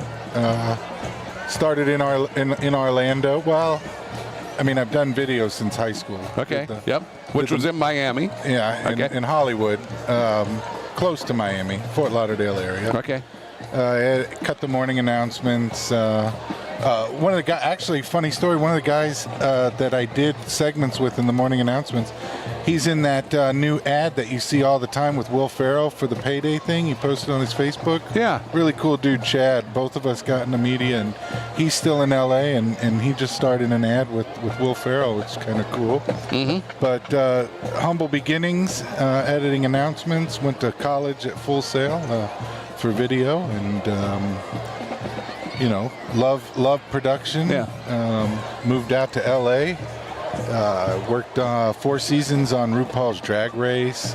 I worked for the Baja 1000 for CBS Sports. Lots of fun stuff. Met my wonderful wife. She's from Michigan, Mm-hmm. so we came out here. Her brother works at Halmet, and her father moved here, and her mom moved here. Then I moved here with our children, and then my parents moved here. So we are Whitehall people. That's awesome. Now, When you want to talk about Hollywood, tell us some of the people that you've not only met, but you know these people. You've had a friendship relationship with them. You've met some of the biggest names, some of the biggest icons in Hollywood. Well, I mean, I did a movie called Who Killed Soul Glow. It was on Tubi for a while. Okay. Good friends with Clyde Jones, who, Lindsay Wagner, the Bionic Woman, starred in the movie. Tommy Davison. What You Talking About, Willis was in that movie too. Okay. So yeah, I mean, I've met and partied with a lot of people in LA, but it's more about the smaller life now. I like this. I like home. I like this area now. Yeah. West Side, West Michigan. Oh, I love the whole West Side. Michigan. Yeah. And I finally got used to the winters, right? Okay. From Miami and then LA and then West Michigan, it was getting some used to, but I like the winters now too. It's awesome. So you've been in the media world your whole time. Just recently, not too long ago, you leave your previous employer and you start out on your own, which I admire. You come up with this brand now, and I'm a big proponent. I'm a big cheerleader for you. You know that. And you have this brand, and you call it KLLB Media. What does the KLLB stand for? Katie, Lucy, Liam, and Billy. I put myself last because, my family's first. There we go. And it's for them. They're going to start doing little videos themselves on the YouTube channel. And they own the company themselves too. Yeah. So Lucy and Liam will start doing some stuff. Liam actually reviewed Cadena Brothers Pizza, and that got quite a nice little hit. He's a little pizza reviewer, and he loves food reviews. Yeah. It's all about family. You got to love that. So you are multi-talented. Jack of all trades, master of nothing. But you're multi-talented. You're a jack of all trades. Give us 3 things that you do really well. Other than this. This is phenomenal, what you do here. All your equipment and everything. I can edit. I edit well. I can talk on the fly pretty well. So if you need a spokesman for something, I'm pretty good at that too. Yeah. And just all around creating things and just getting your ideas together is something I'm really good at. Yeah, and we've seen it with Cadena Pizza a lot. You're doing a lot with them, where you're just going in and you're making these YouTube ads. Yep, and it's just amazing. And we got the West Michigan Ironman coming up soon too. Yes, we do. So if you're looking to be a sponsor for some arena football, get a hold of me, because we're in the sponsorship phase now. I'm taking a bigger role with the Ironmen, and we're going to make some entertaining football in West Michigan this year. Where do you want to be in 10 years? Didn't know this turning into an interview, did you? No, I didn't. 10 years, I want to still be here doing stuff for the community. And you have another job where you help me, do you not? Yep, and you got to watch Cal's Corner. I hope we get to the 100th episode in 10 years. Like the 200th episode. Well, I'll tell you what, we've had 10 great episodes so far, and we're going to film the 11th one on this Monday, later on this afternoon, with the one and only Bill Core from Spring Lake High School. And should be good. Yeah, it would. And, you've met Dan Roan, you've sat with him and Pat Collins, guys who've had incredible success, but maybe at one sport. Yeah. Dan Roan's got 6 state championships in one sport. Pat's got 3 at Montague. Bill Core doesn't have a state championship, but he probably has 40-some plus MHSAA trophies. He's coached multiple sports at Spring Lake, and he's won at everything he's coached, and he wins with class and dignity. He'll be he'll be a fascinating man just to sit and listen to. And we're going to film that this Monday. I get the privilege of listening, to these things live as they go, and it's been a really great time. And the emotion you see from some people. You got to see a little bit of Dan Roan that nobody gets to see. That he let you in a little bit to his life growing up. That the early years and what he had to go through, and then like a Mitch Roberts, our 2-tour combat vet, who lost 18 guys in his second deployment. And I want to quickly add, if you're watching the game right now and you haven't seen any of these, just click on the channel KLB. and they're all there. We've got them in a video playlist, Cal's Corner. Just an outstanding watch. Great stuff to listen to. You don't even need to necessarily watch it. If you want to take a drive and listen to it, it's all about hearing that message in those. So I'm going to take a step back because Myles is back and he's saying, get out of my seat. Okay, I'll tell you what. So while we're doing that, I want to welcome in Tim and Barb Miller from right here in Montague. They're watching tonight. And I got a buddy who spent many years in playing baseball and then also coaching. And he also is part of a worldwide ministry, baseball ministry called UPI. He's retired from that now. He'll be a guest in the future here. He's got a cabin over in Wisconsin. He's a Green Bay fan, but we don't hold that against him. He's just a great guy.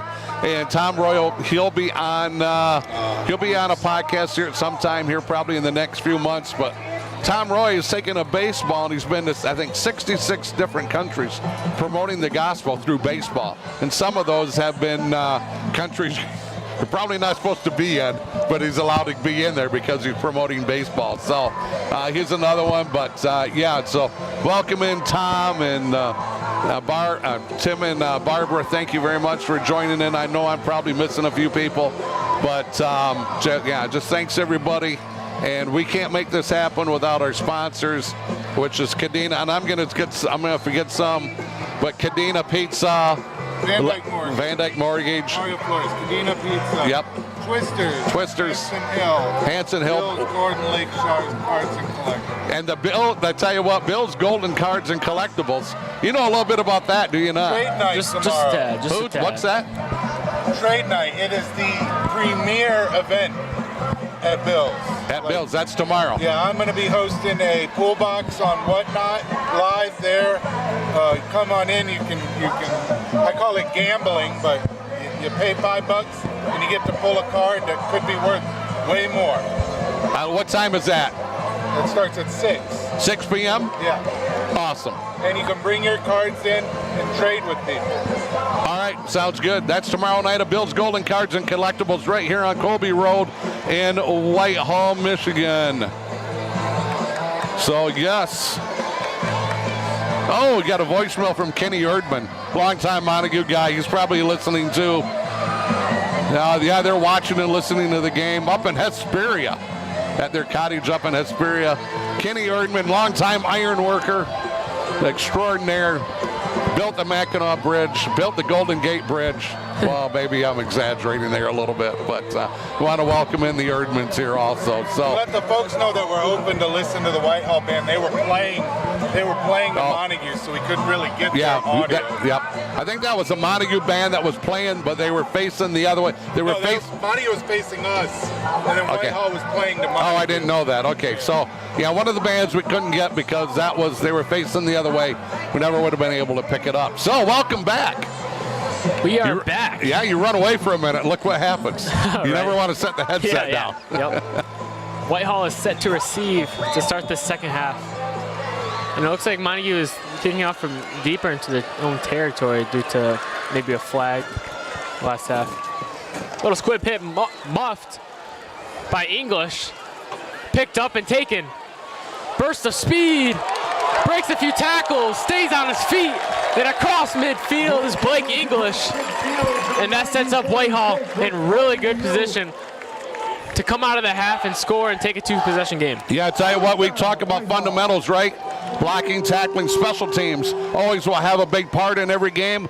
That right there, that 40-yard, 45-yard return or whatever it was, really sets up Montague very, very nicely now. Sets up Whitehall very, very nicely now as their 1st and 10 on the Montague 45. Take it away. Montague territory. Cam Thompson back, takes a snap. It's a give to Goodrich. Cuts it outside. Cuts inside. For a few gains, finally marked down. Yeah, and that stop there is going to be Jarka and Deegan, and one other guy also is hustling over there. Might have been Thoman also. So they have had a little bit of success with that sweep coming this way, but also Montague, man, they pursue to the ball so well. Defensively, they just get after it. It's going to be 2nd and 8 for the Vikings. Another give to Goodrich. Stopped in his tracks. Boy, and that went nowhere. Good risk again. That went nowhere. Leading that charge that time defensively, Dylan Bailey leading that charge. And I'll tell you what, I don't know if you noticed, but it is damp here tonight.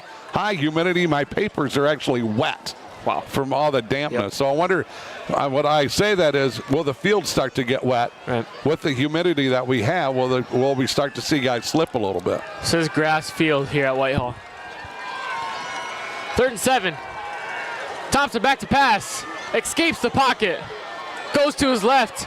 Turns around again. Comes to the middle of the field. Another jump pass. And that one's batted away by number 25. Fletcher Thoman, who's been playing really well on both sides of the ball. So that's going to set up a 4th down, 4th and 7. They are on the Montague 43-yard line, and I see guys coming in. So we're probably going to have a punt, but that doesn't mean we're going to have a punt because Camden Thompson likes to run and see what he has. He might try to get it if he can. I mean, even with the deep passes that Montague's given up, especially on the big time downs, 3rd down, 4th down, they've really held their own and provided great coverage. That's correct. 4th and 7. Thompson does punt it away. Kind of high, not very deep. Oh, gets a Montague roll. Did it hit a player? There was a lot of excitement like it did. No call yet. It looked like it was touched by a Whitehall or a Montague player initially. But there's been no call. It looks like it's going to be Montague ball. No signal from. No, it's Whitehall. White hat just waved. Whitehall first down. Yeah. Wow. Yeah, the umpire just waved. That's so unfortunate. Yeah, it is. And the punt was short. So Montague's back to retrieve, and it probably went off the back of a Montague guy because it just didn't travel very far. Just like Coach Sigmund drew it up. Yeah, okay. 1st and 10. It's an end around by Morningstar. Morningstar finds the edge. Cuts it inside. Touchdown, Whitehall.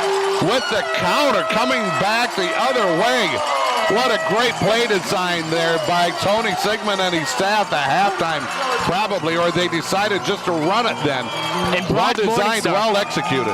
Brock Morningstar, a guy who's predominantly defense, comes in for an offensive snap at H-back and takes the counter out to the outside and found a burst of speed for the end zone. Well executed. So well executed by the Whitehall Vikings. When he hit that corner, he was just gone. Yep. That's on the kick. Oh, they got too many guys on the field. Montague did, and they got away with it. Good. And now Whitehall extends their lead to 2 possessions. Yeah, 21-7 here at the end of the 3rd quarter. 10:09 left to go in the 3rd quarter. The Whitehall Vikings 21, Montague 7. And guess we're going to keep it right here. Myles, what a great drive here for the Whitehall Vikings. Well, it all started with that little muff punt. That it did. Well, I mean, unfortunate for the Wildcats, but stuff like that happens, and it's how you recover from that. And Whitehall took advantage of that and found a way to score. Yeah, they did, and kudos to them. They caught Montague a little bit flat-footed there defensively. Probably running the guy who doesn't maybe necessarily run the ball all that much. Montague probably looks at that and says, he might be a blocker. And he's the one that runs it on the counter coming back around the other way and takes it in for that touchdown. So 10:09 left to go, 3rd quarter. Whitehall's going to kick off here, and that's back-to-back touchdowns here for Whitehall because they scored at the end of the 2nd half, and I said they're going to get the ball to start the 3rd, and they did, and they went off the not best punt in the world that bounced off the back of a Montague guy. Yep. They get the ball and they punch it in. And Cal, as we know, Montague likes to run the ball, but it'll be interesting to see if they fall into a hole, will they pass the ball more? Yeah. You know what I'm saying? So, but it's recovered and finds a hole. He's got one man to beat, brought down by Thompson. But man, we talked about it last drive. Whitehall started out with a great return. Yes. And ended up scoring. Now Montague with a great return. Can they capitalize? Absolutely, good call there. So Whitehall, they started 1st and 10 on, it was on Montague's side of the field. And Montague's going to start out 1st and 10 on the Whitehall. So yeah, will that ignite that offense? Will that give them that spark, to a little jump start there to get them going? And you are correct. I don't think Montague goes away from their running game yet, with really a whole half to go yet. Right. 1st and 10 Wildcats. This game has lived up to the expectations, has it not? Oh, yeah. Under 10 minutes to play in the 3rd quarter. Jarka with the run. Fights his way up the middle for a solid gain, about 5 or 6. Yeah, I think he's going to get 6 yards. Good job. He got through the first block and then, or first line, then fought off a block and ends up getting tackled. Yeah, 3rd and 2nd and 3 here. So, yeah, I don't think, plenty of time left. I don't think Montague's going to go away from what their strength is. Right. But here we go, 2nd and 3. They gave him 7 there. Jarka taking the snap, and it's a give to Dean. And that Whitehall defense is all over it. It's going to be Ryan Goodrich firing his way up the gut. Was he the first one there? Fine single leg takedown by Morningstar. They're going to give it to Morningstar. All right, good call, Morningstar. You know what? Yep. I thought it was, I was looking for the number, but I didn't see that number. So we're going to go with the Morningstar on that tackle. Morningstar who's played a great 3 minutes. Yes, he has. Great last 3 minutes here. 3rd and 9. Jarka takes the snap and just try to go right back up in the middle. Whitehall doing a nice job defensively. Man, that's going to set up a 4th and about 7. They had 2nd and 3 right in their lap a few plays ago. So, what are they going to do? They're going to go for it. They're on their 46. They got to get down to the 39. Whitehall sending in some extra personnel here for this 4th down. 4th and 7. Jarka, this is Peterson, drops back to pass, rolls right, firing it deep, and out of bounds. Intended for number 4, Talon Deegan. And with that coverage over there was Essa-Baggers, right? Is that how you say that? Yep, Essa-Baggers. And that's really interesting to see after Jarka taking, I believe, every snap of this game so far. Okay. Then they send Peterson in there for a big 4th down. So it's going to be 1st and 10 here for Montague. They are now down 2 scores, 1st and 10 for Montague. Whitehall have the ball, great field possession. They are on their own 46-yard line. And, boy, right now, Tony Sigmund would love to punch another one in. And Coach Dennett saying, we need a stop or a turnover. Thompson with a keep. A little Air Force action as it's a pitch to Goodrich to the outside, breaks a few guys, and finds his way for a 1st down before finally taken out of bounds. No flags out there, and I tell you what, nice River Jarka on that stop. But positive yardage there by the Whitehall Vikings. Nice little and a beautiful pitch by Thompson. Good guy caught it, tucked it in, and he was gone to the races for, my goodness, I mean, close to probably 20 yards on that. Yep. And across midfield now. Yeah, all the way down to what, the 43?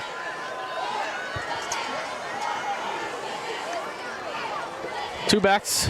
It's a fake and then a give to Goodrich again. Goodrich breaks a tackle down the sideline. 15, 10, 5, end zone, touchdown, Whitehall. It's Ryan Goodrich taking the inside draw, pushing it back outside and running down the sidelines for the score. Well executed play by Tony Suckman and his guys, his troops, coaching staff. Man, goodness. This offense has awoken 3 drives, 3 touchdowns. Now that if they get the extra single point, they have that 21-point lead. Whitehall on fire offensively right now. Coach Dennett's going, man, we were in this game just a moment ago. 100%. Who's picking all this confetti up? Now we're getting bombed with confetti here. So here comes the kick.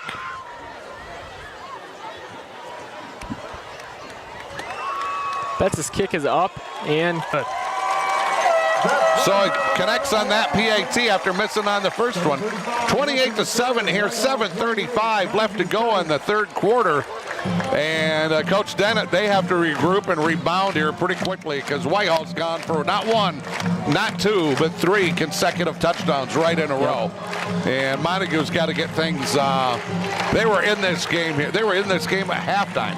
It was, it was 14-7. Something happened in that locker room that just flipped the switch for this Vikings team. And a lot of times, too, it's just opportunities. Right. Montague gets the hold that forces Whitehall to punt. Whitehall punts. It's kind of a shank punt. Bounces off the back of a Montague player. Whitehall recovers, and they're on their 35-yard line. Beautiful West Michigan sunset behind you. Oh, is there? Look at that sunset. Around West Michigan, Hart trailing Cut City 6-0, Manistee 22, Orchard View 0.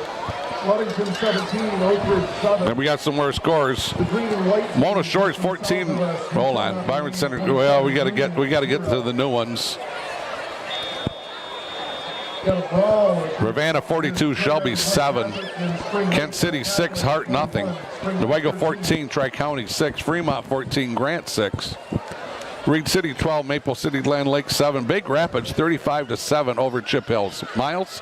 So Cal, who's your go-to guy that you get all these scores from? Because I feel like they're Rick Hickman. That's your guy. Rick Hickman, absolutely. Rick Hickman, when John Russell and I were at LCS for many, many years, we had an engineer, much like what Billy does, and Billy knows Rick Hickman well, but he would sit back at the station and he would do a post-game show that was probably 30 minutes. That's sweet. And he would have every school in the state of Michigan and their nickname. Wow. And he would just boom. And there's before the internet expanded, ZZM were calling him, what TV8 was calling him, Fox 17. He was constantly giving scores, feeding scores to all the outlets in West Michigan. He was the master and the guru of engineers. And now we got Billy. And now Billy's our master. Not sure if you ever watched the NFL's version of that, the Red Zone. Oh, well, a little bit. That's kind of similar. Yep. So, I mean, that's sweet that they had that for high school football. All right, here we go. Montague 1st and 10. They got to make something happen. Jarka back to pass, rolls right. Off the fingertips of Thompson. Yeah, I tell you what, back there to try that was Dylan Bailey. Yep. And that's something we just talked about, Cal. Will Montague shift to more of a pass-heavy attack, being down 3 scores? And, you know, Whitehall's doing a better job of taking the run away. So maybe you pass first, run later. Try to weaken up, you know, so where they can get that running game established. If Whitehall thinks we got to start watching for the pass. You got to imagine Montague's got to put together something here. Yes. So Ronald Jarko lets the play developed, but still nowhere to go. Whitehall front just too big. Yeah, and I'll tell you what, 4-2 guys there, Craner and Cody and Manzo. Cody Manzo, the cornerback, doing a nice job getting in there, wrapping them up, bringing them down. It's going to set up a 3rd and 9, 28-7. Whitehall now with a commanding lead. 7:05 left to go, third quarter. This was 14-7 at the half, and anybody's ball game. Yep. Less than halfway into the second half, Whitehall extended their lead. Yeah. 3 straight scoring opportunity, or 3 straight scoring drives for Whitehall. Yep. 3rd and 8, big 3rd and 8. Down in their own territory. Hold on, that's. Whoa! I thought they were going to call a false start. Anything. They didn't. We had a false start, and they didn't get. There was no call. And honestly, I don't think Eli Peterson from Montague, or maybe even the whole Montague offense, was ready for that play, because maybe they were expecting a flag. Yeah. We seen it. Wow, that's big. Yeah. So okay. That's almost something where you know Montague, like, they don't like to see penalties, but they kind of wish that they called that there. Well, after that, so now we got punting situation again, and is that Camden back again? Yep. Oh, that kid does everything. Probably sells popcorn at halftime. 4th and 14. Everett back to punt. Punt is away. Short hop fielded by Thompson. Thompson runs right. A few guys slip. Thompson still on his feet. Finally goes out of bounds. Yeah, forced out over there by, Number 12. yeah, tell you, who was that? Zero. That was Deegan. Yep. We talked about the humidity here, and we saw a few guys slip there. So it's definitely going to be a factor. Yeah, when I picked my papers up after halftime, my rosters and notes and stuff, right. I was like, my papers are wet, and I thought, papers are wet. Humidity's coming down. Fog's going to settle in a little bit. Field's going to get wet. Yep. And here we go. Whitehall 1st and 10 on the Montague 49. Whitehall, again, great field position. Two backs, Goodrich and Craner. Thompson, it's a give to Goodrich, who is having himself a ball game so far. Another gain about 7 or 8. Goodrich for the 42. At the bottom of that pile over there was 53. He helped, you know how he helped himself up? Put his hand on Goodrich's helmet and pushed himself up. That was Maverick Osborne. I don't think that line's ever gone down for the concession stand. 2nd and 3. Just over 5 minutes to play here in the 3rd quarter. Thompson, a fumbled snap. Looks like a low snap. Finally recovered, but it's going to be Craner. That play got blown up right away. Yeah. Who's on the bottom? Two guys over there in the bottom of the pile.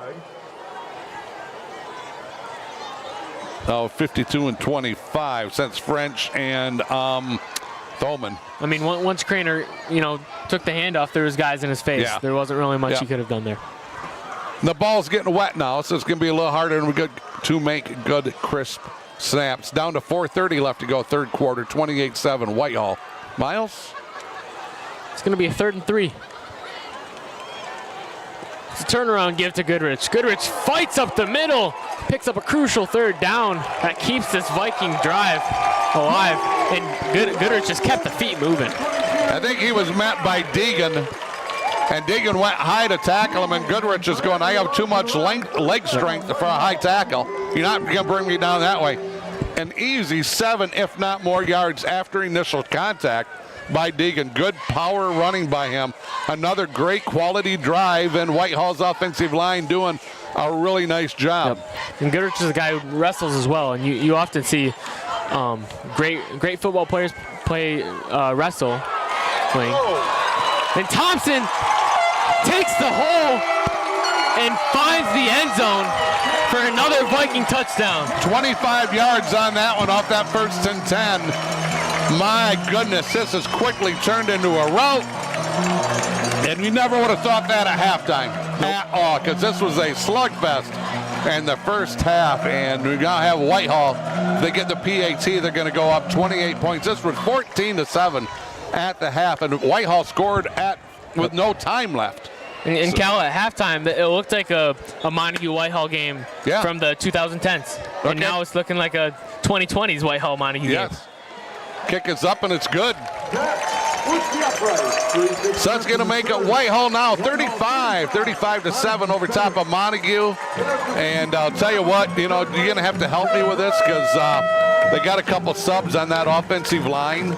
Now I want to talk about Whitehall's offensive line here a little bit. So who are the subs here now? So that Carter Monroe's not in there, correct? Nope. So at center it's going to be Jameson Jeffrey. All right. Is Mott in there? Mott is out. It's going to be he got hurt in practice this week. Okay, that's right. It's going to be Austin Fort. All right. So we got Jake Ambrose at left guard, Connor Nash at left tackle, and Jameson Jeffrey over there at the right guard, I believe.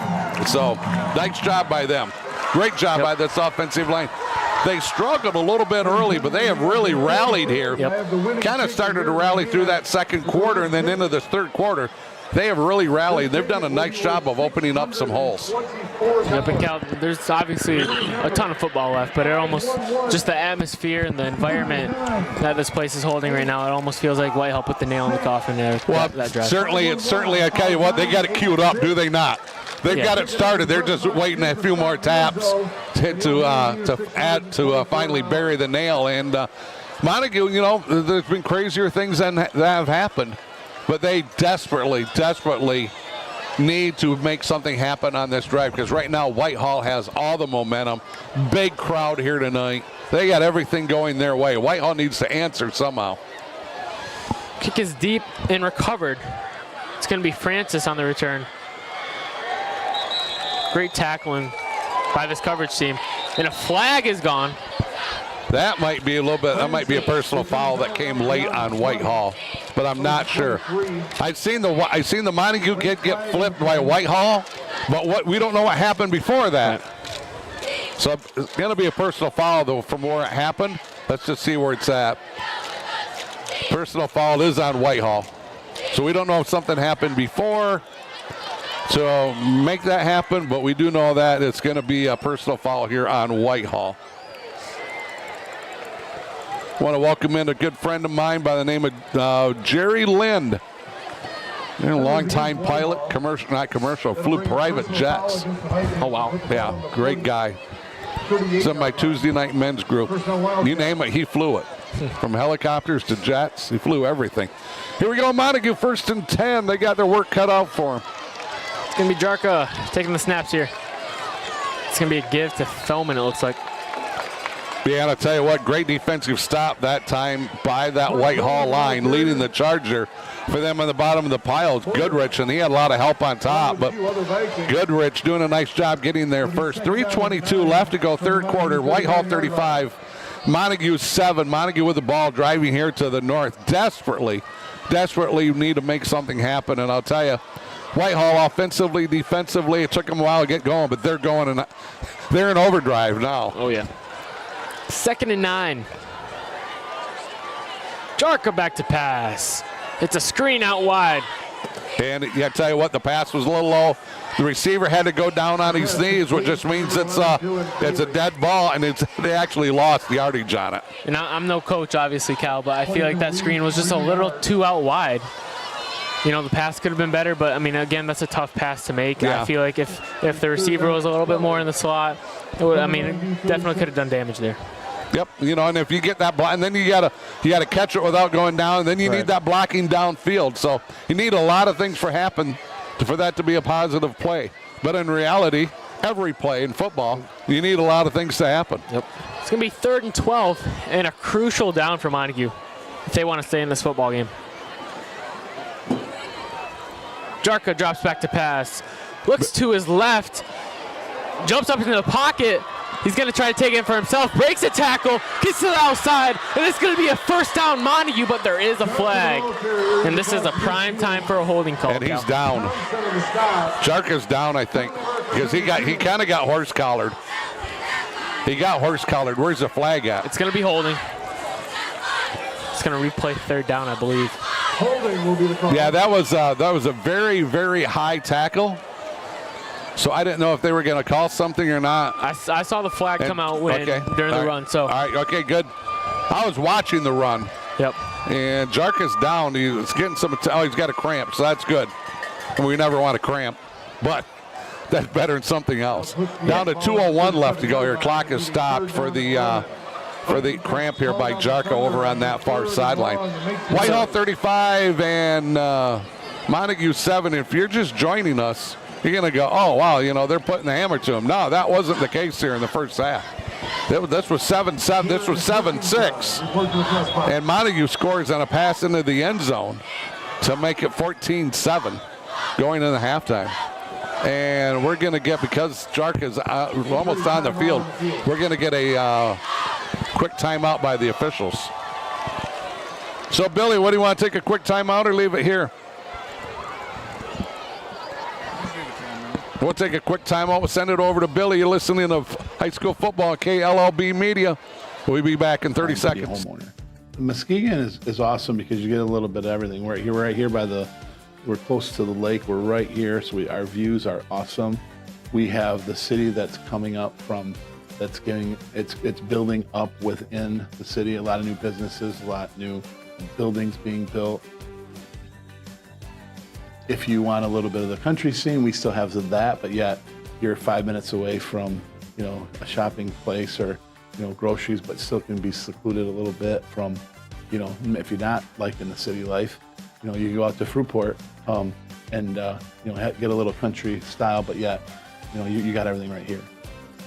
It's always a good time to be a homeowner.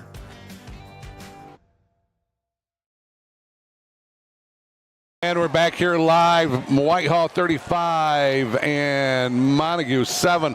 I got a score update. Byron Center 14, Shores 6. My partner, John Russell, my partner for 30 years, was that here tonight? He sent that one to me. In the pass deep on 3rd and 11, just in double coverage. Got some more scores here. Forest Hills Northern, oh my goodness, Forest Hills Northern 28, Big Reds 21. Union 34, Reese Puffer, nothing. Fruitport 14, Muskegon Catholic 7, Oak Ridge 24, Ludington 7. Manistee 35, OV nothing. My goodness. The Big Reds losing so early, well, in the third quarter there for them. That is a very, very young ball club.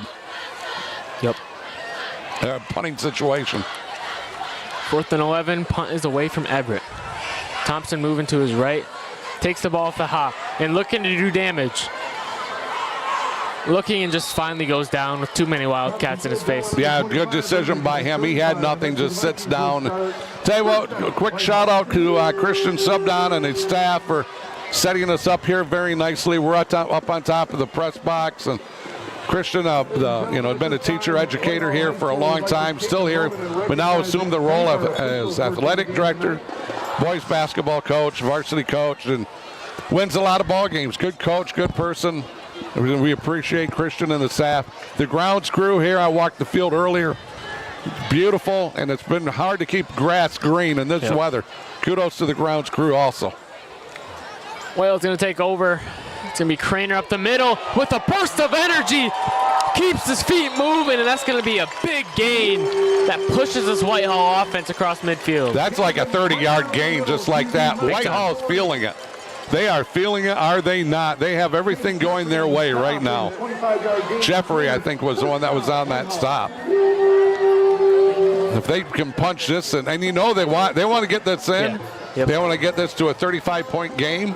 Keep that clock running. We're down to 1 minute left here in that third quarter, and if you're joining us, this has been a tale of two totally different halves. This drive primed to be, a running drive. Just keep the clock rolling. But as I say that, Thompson looking deep to pass, and that's Corday Anderson who goes up and gets that ball. Corday Anderson, a big guy, went up and head tapped that guy. Tell you what, Kellen Francis right there just kind of elevated above him and went up and got it. Anderson's big. Big, strong, physical. He just got above, and he knew the pass was coming. So it's easier for him to elevate, go up there and get that over top of Francis. Did a great job of high pointing the ball, and for Thompson, you know what they say, put the ball where only a receiver can get it. And and he did a great that. Spot. Thompson takes the snap. It's a sweep to Craner. Oh, Craner got spun right into a Montague guy. He got buried by 3 guys. My goodness. Here we go. I got him finally getting up off the bottom of the pile. Thoman was over there, and Logan Hanson in on that stop. End of the third quarter. Whitehall 35 and Montague 7. And Billy, are we going to stay here, or are we going to pay some bills? We can pay a bill. We'll have some ads. You're listening to high school football on KLLB Media. We'll be back in 60 seconds. Out a little bit. Mario had Antonio's. He said, "Hey, you want my recipes? Let's do something." I'm right over here. Add a scoop and a half sauce. We don't use any sugar to sweeten it. We use basil to help as a natural sweetener. And this is our cheese blend: mozzarella, provolone cheese, and Romano cheese, all in here. Making the all-meat pizza. We first started making it with ham, and then we tried it with capicola, and really got stuck with the capicola with it, because capicola is just, it's one of the best meats we've got. 12 minutes-ish, 10 to 12.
scoring drives. Yeah.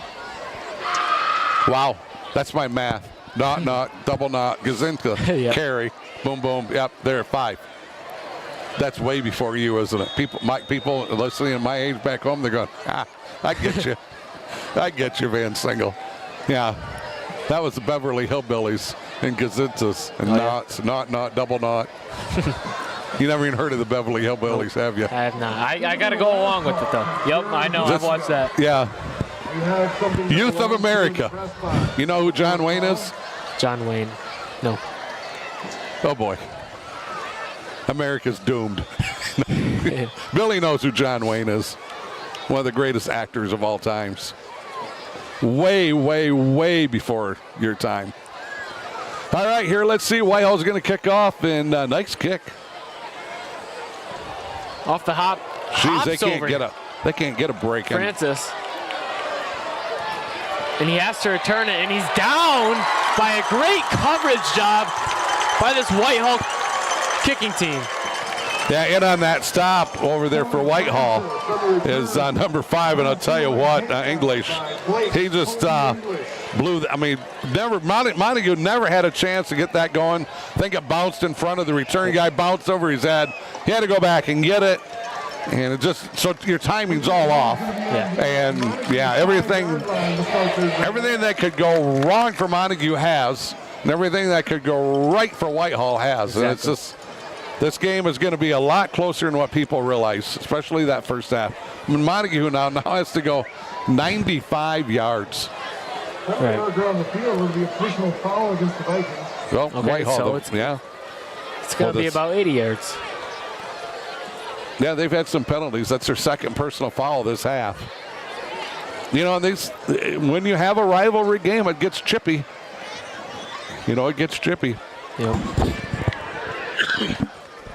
11:47 left as we're getting ready here for a Montague to have the ball. They're going to have it 1st and 10 now on their 20. 20-yard line. First down. Coach Dennett trying to think of something positive because right now Whitehall's got them.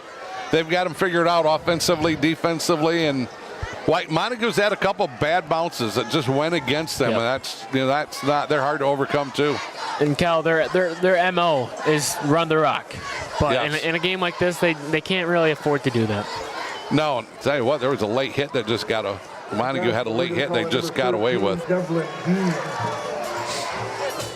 gain of the play.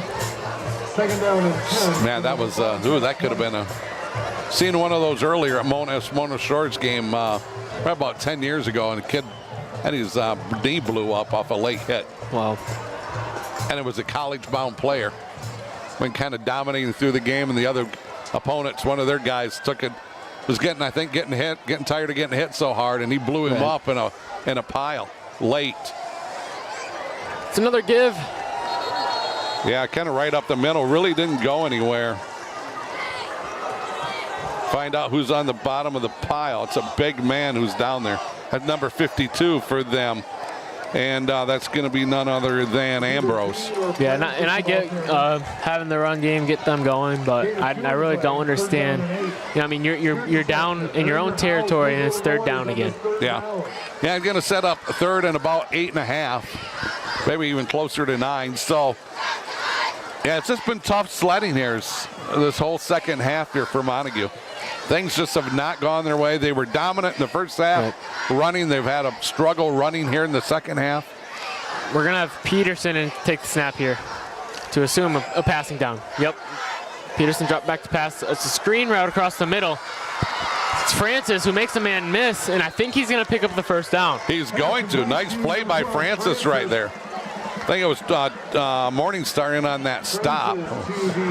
Might have been him. It could have also been maybe 71 prior to that, Ian Hanson. And that was great execution. That was. I didn't think it was he was gonna get to the 1st down marker, but he did, and then beyond a little bit. Right. So 9:46 left to go, 4th quarter, 42-7 here. Whitehall with that lead.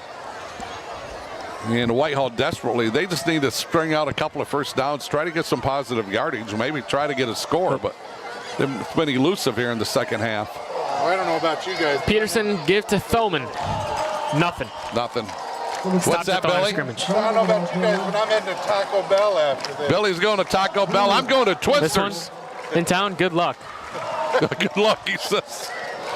I don't know about you, but if Twisters opens open, I'm going to Twisters. They had a great special going. And I can't remember what it was, but my wife and I seen it on Monday or Tuesday for the week. And it looked amazing. I think the whole town's going to Taco Bell after this game. Why? Is this something am I missing here about Taco Bell? It's like the only thing open in town, and everyone here is going to be going. Oh, gotcha. Most of the students from both these schools battle for the players battle for the bell. Yeah. The student sections battle for Taco Bell. Okay, there we go.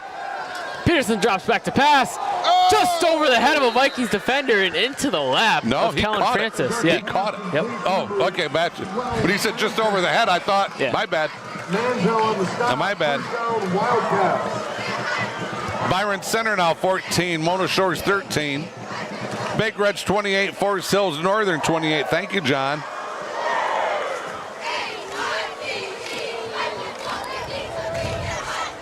Ball is on the 49-yard line of Whitehall. Down to 8-10. Muskegon, they're due for a win. Of course, playing two tough teams these past few weeks. Zeeland West and then Rockford that dresses 107. Yeah, that's insane. Yeah. 1st and 10, just past half field, midfield. Almost picked off. And then on top of that, Muskegon has a bye week 3 because nobody will play them. Yep. So that, and now week 9 they had a bye. They had to get a hold of Massillon, Ohio. That Massillon, Ohio, nationally ranked and recognized, much like Muskegon. Yep. That's their week 9 game. So I mean, when you have these premier programs like Muskegon, nobody will play you. Yeah. Nobody wants to play you. And I think Whitehall kind of ran into that problem too with Division 4. They had to schedule teams like Zeeland West and Unity Christian once again. Yep. Yeah, absolutely. So because you don't want to have half a schedule. Right. So that's the problem with being successful. People don't want to play you. And especially like the Big Reds because they play at a whole nother level of volatility. Yep. They hit so hard. 1st and 10 here. Montague still on the drive. Peterson's still in at quarterback. It's a give to Thoman. Thoman wrestled down by, it's like Goodrich was in on the tackle. It was. Goodrich was the first one there. Nice stop by him. Just went down low, wrapped him up, and brought him down. That whole first half, those were plays that Montague, they were chunking Whitehall 5 and 9 and 10 and 15 yards. That's been, I don't think Montague's had a run of 5 yards or more. I'm guessing maybe here in the second half. And they were just chunking Whitehall in that first half with big running plays. But that sets up 2nd and 9 with just under 7 minutes to play. It's a play action, rolls to his left and just out of the arms. But I'll tell you what, Thompson almost had an interception, I mean, that was prime for, he had Peterson there, but past Peterson, that looks like a house call. Yeah, it did. Yeah, and Thompson read that perfectly. A split second later, and he would have had an interception and headed back the other way of the full head of steam. Down to 6:25 here in the 4th quarter, 42-7 Whitehall.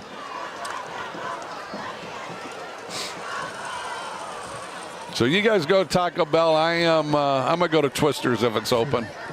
Or maybe, I tell you what, got to check out Cadena Pizza here sometime too. That's still open. That open that late? I'm not sure. It might be. Peterson takes the keeper, and I think he's going to pick up the first down on 3rd and 9. Yeah, Manzo with that stop. Good. Tell you what, now that was a good push by that offensive line. Good job by them. They got that defense moving backwards here from Whitehall, and that was a positive yardage. It's a nice gain here for Montague. They have not laid down, have they not? Down to 5:40, 4th quarter. They're battling. And even with the big deficit for Montague, these drives still matter. They can carry this momentum into weeks coming. So. That's right. But Thoman takes the handoff. And I think that could be a reason why we're still seeing these handoffs. They're trying to work on some things, to work on some plays for going forward into the season. Yep. Tripped up over there by Manzo, and then Craner finishes them off. And you're right. That's been the bread and butter. Is run so far that we've seen mostly from Montague is running the football. And they run it well. They ran it great in the first half.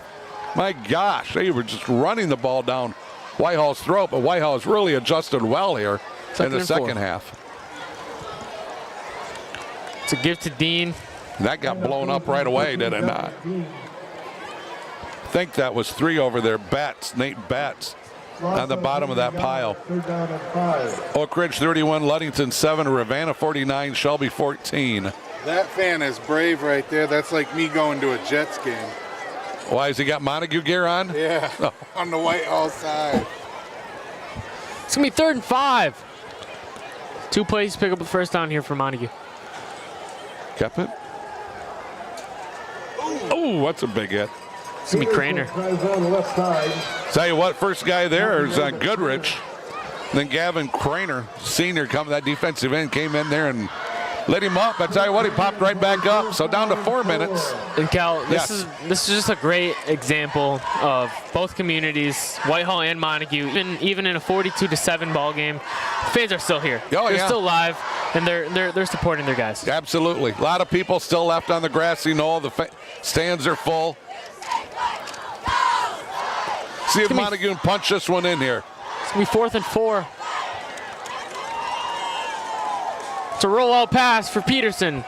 Fires, picked off by number 2, Cole Essenbaggers. He jumps the pass, and Peterson gifted him an interception. Jack Ambrose makes that tackle to stop the Essenbaggers INT. But boy, he got all the way out to about the 41 or 42. And Montague had such a great drive going. You wanted to see them kind of punch that in. They were getting positive yardage on that drive. They were getting back to what they do well.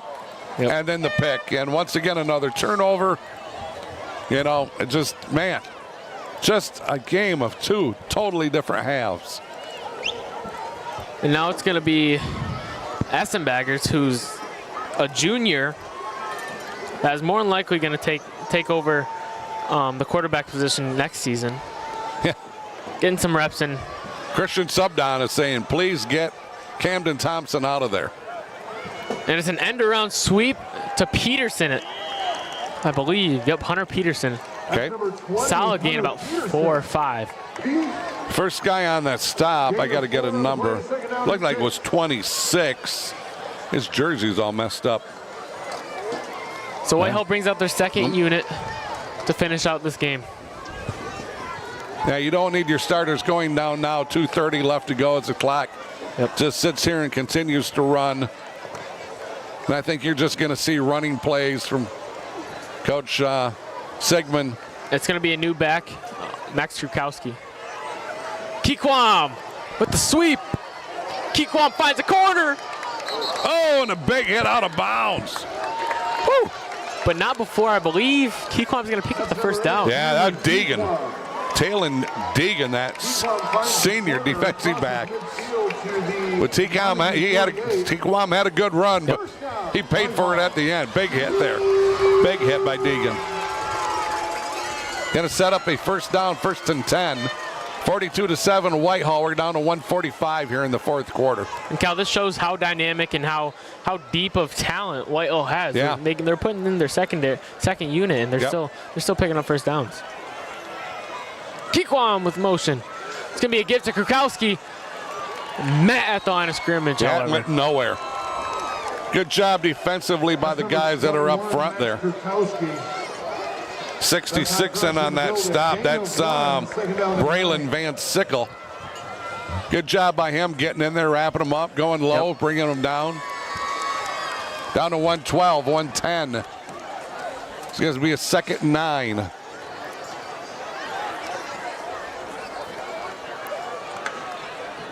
little bit of confusion in the Whitehall. Oh, they're going to take a knee. Yep, victory formation they're for going the to knee it out. Vikings.